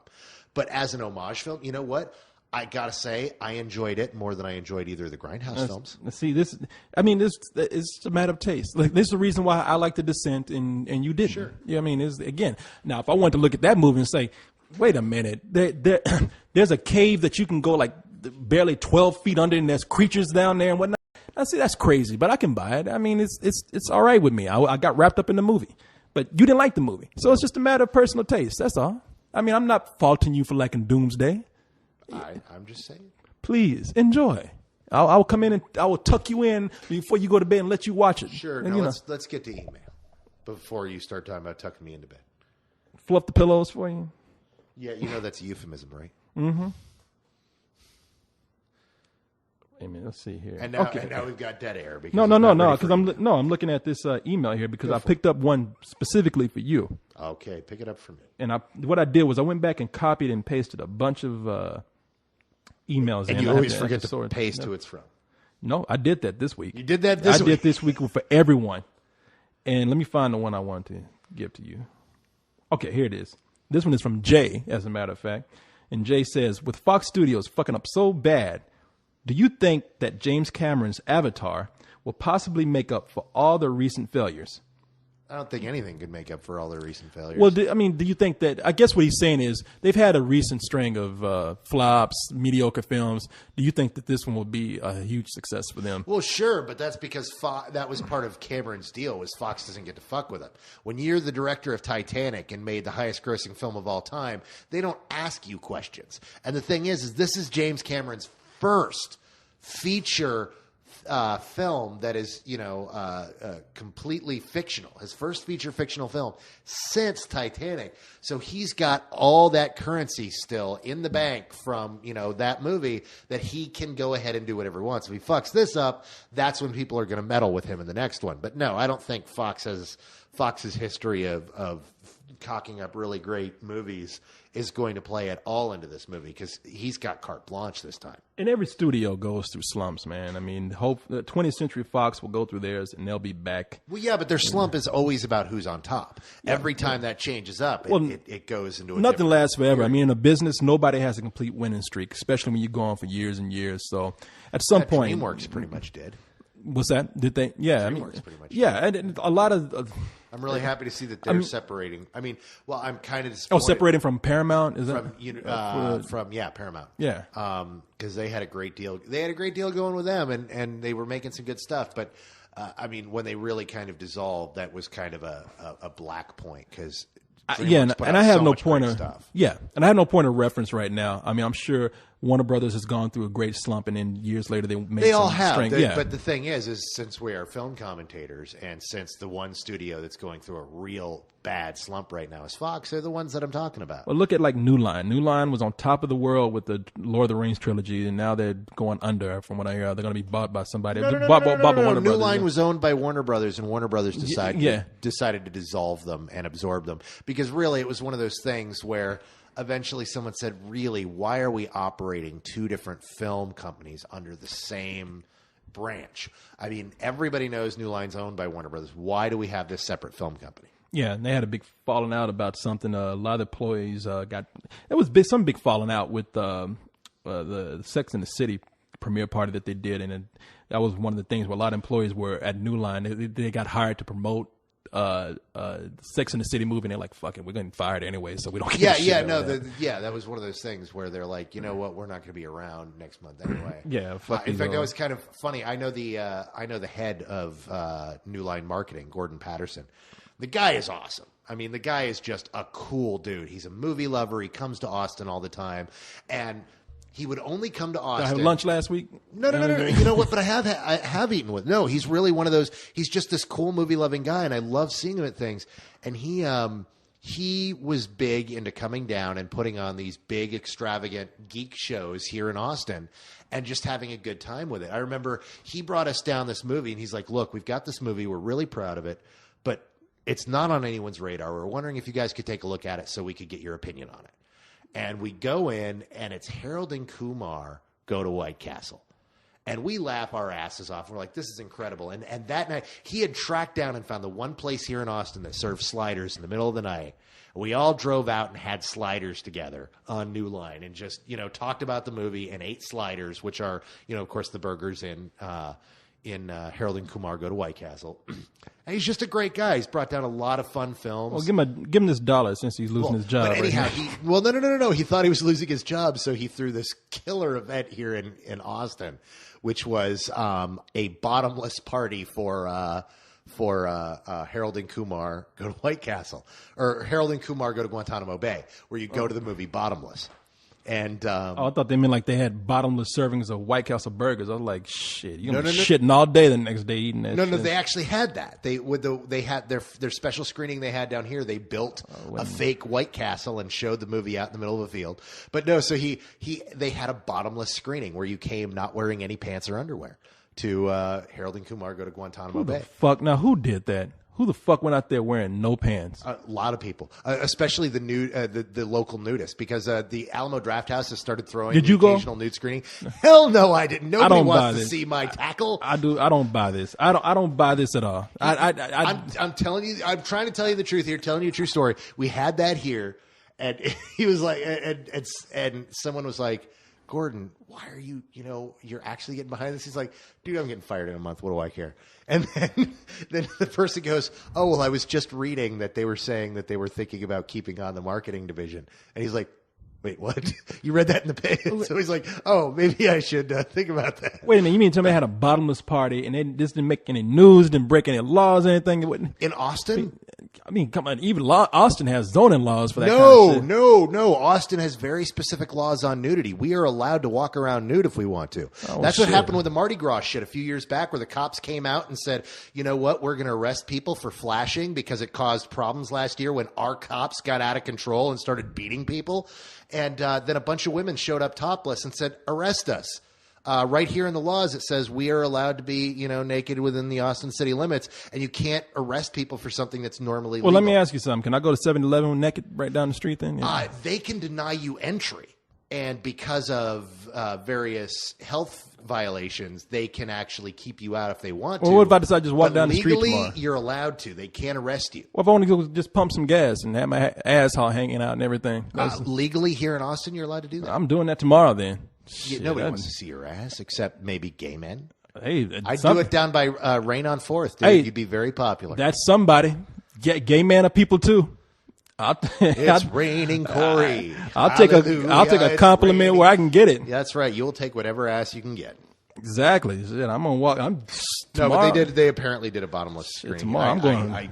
Whether I was told they went through with it. I was not there, so I cannot verify who was I just there. didn't hear anything about this. I'm sure this would have made the news or something. Fuck it. It don't even matter. I'm going rollerblading tomorrow with my junk hanging all out, flapping in the wind. I wish somebody had told me this earlier. That much. But. Oh shit! What are you talking about? I can fucking tug a car with that shit. But that's neither here nor there. Have you not ever been to Hippie Hollow? Thing is, I don't want to go to Hippie Hollow. Do you know what Hippie Hollow is? Yeah, everybody knows what Hippie Hollow is. No, you say everybody. The people who are listening don't know what Hippie Hollow is. You tell them. I know what Hippie Hollow is. That's the nudist not colony, but the nudist camp here, the nudist nude beach park. Yeah. We actually have a nude beach here in Austin. Hardest drinking city in America, by the way. You know what? I tell you, that we were just named the hardest drinking city in America, and one of my friends go, "Did you know that? Do you realize we're the hardest drinking city?" I saw it in the news. And I was like. You do realize that I have a weekly show called A Couple of Cold Ones, right? Where I sit around and get paid to drink and shoot the shit. I tell you what, I have a story, a real quick story about Hippie Hollow. I had a friend who I want to say his last name, but his first name was Ruben, and Ruben Ruben was I love Ruben's story. Ruben was a park ranger. And one of the places that he was in was Hippie Hollow. Now, apparently, Hippie Hollow. They don't have a problem with heterosexual sex too much going on, but every now and then you get gay men going at it, and if you catch them, I think you have to kick them out or escort them out or something. So they caught one guy giving oral sex to another guy, and they went and broke those guys up. And hey, break exactly, it up. There's two people I don't want. Yeah, exactly. That's a tough job. So they're going to break them up, and Ruben is escorting the guy out who was doing the giving, who was on his knees doing the oral sex, and so he's walking out. The fellator. Giving the fellatio, and so he's walking out, and the guy overheats and kind of starts passing out and whatnot, and he calls it in. He's like, Jesus, this guy's fucking, he's passing out. He's stroking joking. Or something. And so this other park ranger came over and he's like, fuck, man, he's not breathing. So he gives him mouth to mouth.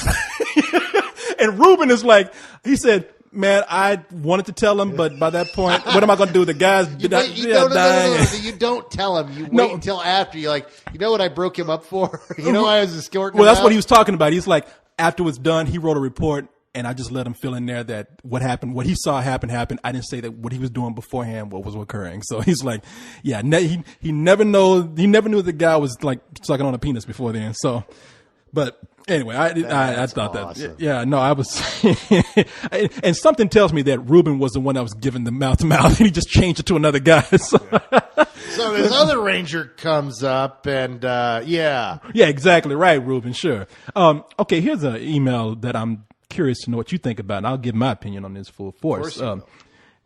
He says, this is from Tom Rizzo, and Tom Rizzo says, what's your opinion on a fifth Lethal Weapon? There have been rumors buzzing around that the entire cast, as well as golden oldie Richard Donner, is returning. After that last Lethal Weapon movie, which I thought was horrible, I would rather not see another one, but who knows? They can do anything and make it good if they do it right. If they do it right, fine. I'm not going to stop them from doing it if they decide to. No. So if it's out there and it's great, fine. But would I like to see one done again? No. I mean, what did you think about that last one? I thought that last movie was horrible. No, the last one was bad, and really the problem was Jet Li. They didn't use him. No. The problem was Jet Li. The problem was the character that Jet Li played and the character of Uncle Benny was the same character in the script, but they brought Jet Li over and he couldn't speak any English at the time. And so he's like, I'm not going to do these lines in English. And so they went and wrote in the character of Uncle Benny and had these two separate characters because they really wanted to use Jet Li because, well, Jet Li is fucking awesome. And everybody knows that now. Yeah. Hell, I remember the first time I saw the trailer. I was in a theater. I saw the trailer for Lethal Weapon 4, and it's like Mel Gibson, Danny Glover, Rene Russo, Chris Rock, and Jet Li. And I go, hell yeah, Jet Li. And then some redneck from the front goes, who the hell is Jet Li? I was like, you'll find out soon enough, asshole. And sure enough, now we say Jet Li, and everyone's like, oh. And I know that redneck's like, dude, I love the Jet Li. That guy's awesome. But no, dude, you know what this is all about? This is all about Rambo. And it's all about Rocky. And it's all about the fact that the big things from the 80s are back again, and they're trying all this stuff. And we're going to be inundated with a bunch of sequels that maybe we need, maybe we don't. Yeah, and well, let me just put it this way. That's a good way of putting it. We don't need it, I think, in my opinion. We don't. Dude, Rambo and Rocky were some of those things. I mean, that was something that so worked because those of us that grew up so loved Stallone, and Stallone really had kind of fallen, and it was great to see him come back and put punctuation at the end of these characters. Yeah, and they're even talking about doing another Rocky. And, I mean, not Rocky, but they're talking about doing another Rambo. They're talking about doing another Rambo. And that would ruin it. What they're talking about isn't so bad. We'll see how it works out. They're essentially talking about remaking Mr. Majestic in a way. So we'll see what happens. You totally derailed me by going back to that. No, we don't need another Merton Riggs. It wouldn't be bad if they've got a good movie for it, but the problem is they're going to want to bring back everyone, and that means Joe Pesci. Yeah. And Joe Pesci was a character that never should have gone past the second. He never should have been in the third. He certainly never should have been in the fourth. And this Lethal Weapon just kept getting burdened by the fact that they refused to leave great characters in past movies. Well, that and they just tried to. You're right. They put them all in one movie, and they even ended the fourth movie by saying, we're all family. After all this violence and everything, they have this cute moment. Yeah. And it's because they got all these characters together. You're right. We don't need it. Here's a question that you probably would be surprised of my answer for. Are you gay? Yes. Yes. Everybody knows that. What are you talking about? That's a given. Hook me up. Hit me. Let's see. What does it say? This is from Tom, and Tom says, does The Dark Knight sales prove that poor material and not internet privacy has been responsible for poor box office sales? First of all, let me tell you. Let me just say this. What's the question? It says. I'm not going to read this shit again. No. I mean, I don't understand what the question is. It says,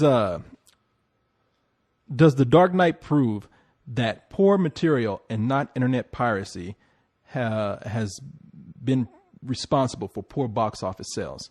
I don't think we really had that many poor box office sales, but an interesting note here is that one of the reasons why The Dark Knight is considered to be a success is because they had a tight rein on the piracy of that movie. They actually did a lot to make sure that nothing got out. No one got any kind of early copy of this movie. Nothing leaked at all. And a lot of that is considered to lend itself to the success of the box office success of that movie. So, yeah. And the thing is it's targeting audiences. It's bringing in audiences that don't pirate.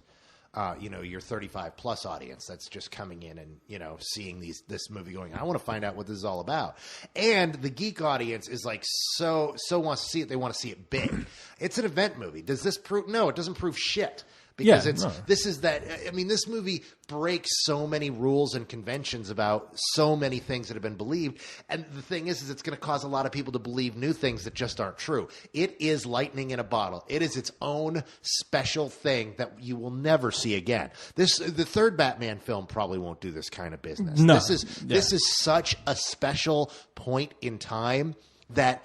What does this prove? It proves that, if you've got enough buzz on a movie with a really well-loved actor who dies just after making the film, that you can get incredible box office and that won't chase people off. That's what this movie proves. It proves that if you make a great film and enough buzz leads into it, that people will come and see it. But you know something? That's the other thing. I keep saying, I don't want people to think that this is the only thing I keep saying about the movie, that Heath Ledger died. I mean, that did help. I don't care what anybody says. But also, they did make a great movie. They made a great movie. Yeah. No, they made one of the best movies of the year. This one is not only going to be on almost every top 10 list at the end of the year, it's going to be in the top 5, top 3 of almost every top 10 list at the end of the year. Except those, random guys who just didn't like it. Yeah, and I keep saying, let's see how the rest of the year plays out, because I'm not even saying this because I want to see The Dark Knight go down or anything like that. But I still think that you have a lot of critics who are hard pressed to actually put a superhero movie in their top 3, depending on what else plays except in this the is year. a movie that kind of breaks that. I mean, and the thing It is, could. I mean, and I hope it does. I'm just saying, it is a movie so good, it's going to end up on the lists. It will end up on lists. Definitely on top 10. Surely on a lot of top 5. Yeah, I'm just saying as far as like and top 3 and whatnot. I think of certain people, but a lot of your critics are not going to do that though. If it's not in most of the top 3s, then we are in for an incredible fall. Well, that's what I'm saying. There's a lot of stuff coming out this fall. Yeah, but we'll see. I mean, who knows? Well, I know. Who knows? It may not even be the best superhero movie of the year. I mean, I really doubt The Spirit is going to beat it, but who knows? Well, The Spirit's not coming out. Well, The Spirit's coming out in December. Yeah. But you know, can I tell you something? Tell me something. And I don't want to say anything bad about this movie because I hope the best for anything. But after seeing a little bit of The Spirit, I'm not too into it, man. We'll see. I wanted to do well. I will just say that at Comic-Con, they showed a clip, very cartoony, very empty looking. I don't think they showed their best stuff. I'm hoping that movie will be bad. Yeah, no, I look, Samuel Jackson, I always want him to do well. You know, he's made some shitty movies, but yeah. God, yeah. I mean, we talked about how much and you and I are two of Sam Jackson's biggest fans of the planet. Oh, I love him. Brother. Yeah. Oh my God, is he great? But you know what? No, the thing is he's the Black Michael Caine, and he will work in anything. He just likes to keep working. He will make The Man. And you know what? He would make The Man too. And you know what? You and I would fucking see The Man but too, you know just because Sam was in it, hoping for that moment of brilliance from Sam. He's got such a fan base right now that he can bounce back from anything. Yeah. No, because we'll see him in a bad movie and go, he's still fucking Sam Jackson. Yeah. You know what? He's always going to be that bad motherfucker. I'm going to end this with one more question here. Okay, and then we got to end it because it's fucking hot in here. Let me see. What does it say here? This comes from Alex, and Alex wants to know, what is your longest film festival that you've been in? And the reason why I answered this is because I thought about it, and I'll just simply put it this way. I'm not a big fan of these marathon film festivals because I just don't have the time to sit in a theater all day long. The last time I did that was probably 10, 12, maybe even 15 years ago, and I sat through a Star Wars screening. I watched all 3 movies. What kind of marathon have I done? What he asked you, what's the longest film series that you've watched? I guess that can be applied to what kind of marathon. I know you've done Button Umathon, where that's 24 hours. I do Button Umathon. Well, it's targeted 24 hours. The longest year we got up to 27 hours. We got out of there at like almost 3 in the afternoon. I've done 27 hours straight in a theater. The longest series of films sitting, I did Trilogy Tuesday, which is about 12 hours. That was kind of neat because I was sitting next to Richard Garriott.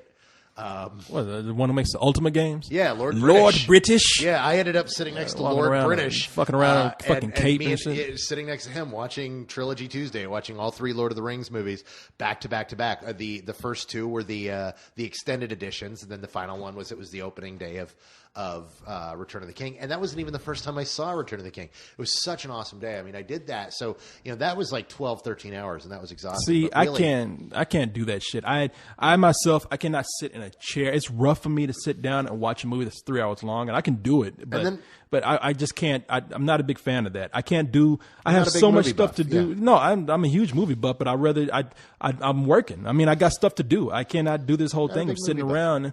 Okay, well, that's your opinion, not mine. I'm not a dumbass sitting in the fucking theater all day long when I got a life outside of it to do things. I got drinking and ass to get. I don't need to be watching I got a fucking paycheck to get. I ain't got time to sit up here and watch movies. That's why I do this for a living, my man. No. Also, I do Fantastic Fest every year, and Fantastic Fest is really that's the most exhausting part of the year. It's also my favorite week of the year. It's where it's 8 straight days, and movies start anywhere between noon and 2 o'clock and run till 2 in the morning. See, I think that if you have that kind of lifestyle where you can do that, I have nothing against that. I mean, I just don't. I mean, I would like to go and see movies. And if I did, if I had the time to afford to go see movies and do nothing else all day, I'd be fine. But my lifestyle doesn't do that. So I don't do film series that much. There's a lot of people that do. And you're right. We got stuff here, the South by Southwest Film Festival. We got Fantastic Fest. And I'm really curious to see what happens with South by Southwest next year. Why? Because Matt Dentler left. Oh, that's right. Matt That's Dentler right. got a job up with John Sloss's company. And for those of you that don't know, Matt Dentler was a staple here on the scene for the longest time. Great guy. Yeah, he was a program director for He was South by Southwest. he worked himself up to be the head of the And South by Southwest is a big film festival here in town. It's the biggest one we have. And it's considered one of the top 5 festivals in the Exactly. United States now, due in large part to Matt Dentler, because the South by Southwest Film Festival didn't have an identity, and he built up the identity. He said, look, nobody really focuses on documentaries and nobody focuses on genre. So, he created this film festival where you could bring horror films and the best documentaries in the country. This is, if it doesn't premiere at Sundance, it premieres at South by Southwest, and next year's going to be the first Dentler-less South by. And I'm really, it's going to be sad because Dentler's just such a great, awesome guy. Yeah, and, actually, when I was going to New York one time, he was on a plane, the same plane with me. I didn't say anything to him. I mean, I just say hi to him out in public, but I guess he's working there now. And, he works. He got a job up in New York. Yeah, and so it's he's apparently still working on Fantastic Fest, which is great because dude, Fantastic Fest just rocks. And this year is going to be no exception. In fact, I was just talking to Cyrus and Jamie this week about us covering it. It's going to be if you live in Austin and you don't go to Fantastic Fest, you really need to look into it. It's 8 straight days of genre films and nothing but genre films, and it's fantasy, science fiction, horror, thrillers. We're going to have a bunch of huge premieres this year. It's the biggest year yet. In the past, we've premiered, small things like Persepolis and Pan's Labyrinth and Apocalypto. Well, it's a fairly new festival, and every year it keeps getting more popular and popular. Bigger and bigger, and we get bigger and bigger things, and it's so much fun, and it's just 8 days of awesome. Yeah, and I go to a few of the films because the marketing companies, they say, go see this movie. So I see about half of the films that show there. No, you don't. Well, okay, when I say half, I'm exaggerating. I tell you what, on average, I see about 5 or 6 movies that they've sent me to, and that's even. And there's about this year there should be probably 50 to 60 films. Yeah, playing. see, I can't. There's no fucking way I can. And I try every year. Last year was the first year I did not see all but one. Every year I see all but one film. Last year I saw all but 5 or 6 films. Shit, it's like I said, it's my busiest part of the year, but I love it so much because it's nonstop genre film from around the world. If you live in Austin and you love film and you love genre films, you need to go get yourself passes for Fantastic Fest. As a matter of fact, I don't even go to movies unless I have to now because it's just my time is interrupted by going. It was hard for me to go see The Dark Knight last night. I mean, it was pretty much me having to get out the house. And I said, you know what? I want to see Dark Knight one more time, and I have to get back home. And I was like, and then even when I left, I was like, fuck, man, I just spent more time in a theater. I can't believe this. In my time off, I spent some time in a theater. So, I mean, I hope one day to get into that mode where I get enough help and I get enough time off and I get a life back to where I can actually do that and look forward to going to see movies instead of right now where it's like today going to see Clone Wars. It was like, fuck, man, I could be sleeping right now. Yeah, but that was Clone Wars. Yeah, that's true. Oh, God, was that? Oh, wait, hold on, because I haven't said it. It was ass-tastic. And see, I'm not going to say anything. You know what? The reason I say that is I went and Brian Brushwood. Yeah. And Brian called me up this week and he wanted to do a web show and invited me over to be a co-host on his web show, which did not go well. I mean, we were expecting it not to go well as a Brian Brushwood is a magician friend of ours. He's a professional magician. Blows fire at his ass, all kind of stuff. And he will be headlining at Universal Studios Florida this Halloween. Yeah. He'll be doing that for several months. And so he wanted to do a web show and wanted me to come out because he's like, I need a friend who feels comfortable on the mic and to be that wasn't me this week. And so we did that, and a bunch of the Spilios followed over and came, and that was so great to see them in the chat room. And several of the people just kept going, it's ass-tastic, and just trying to get me to say it. And so, you know what? We have a movie this week that is ass-tastic, and you guys are going to have your review up later this week. But I can honestly say I hated the shit out of this thing, and it was, No, you saw it. I mean, go ahead and put it out there. What did you think?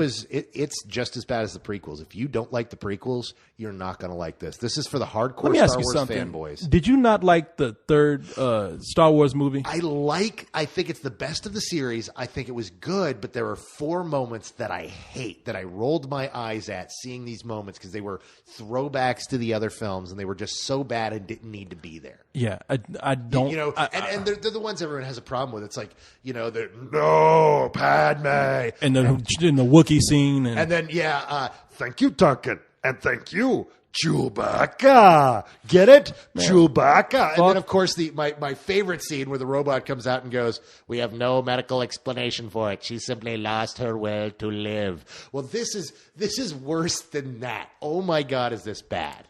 And I hear you guys didn't, you know, dislike it as much as I did. I won't say that for all of it.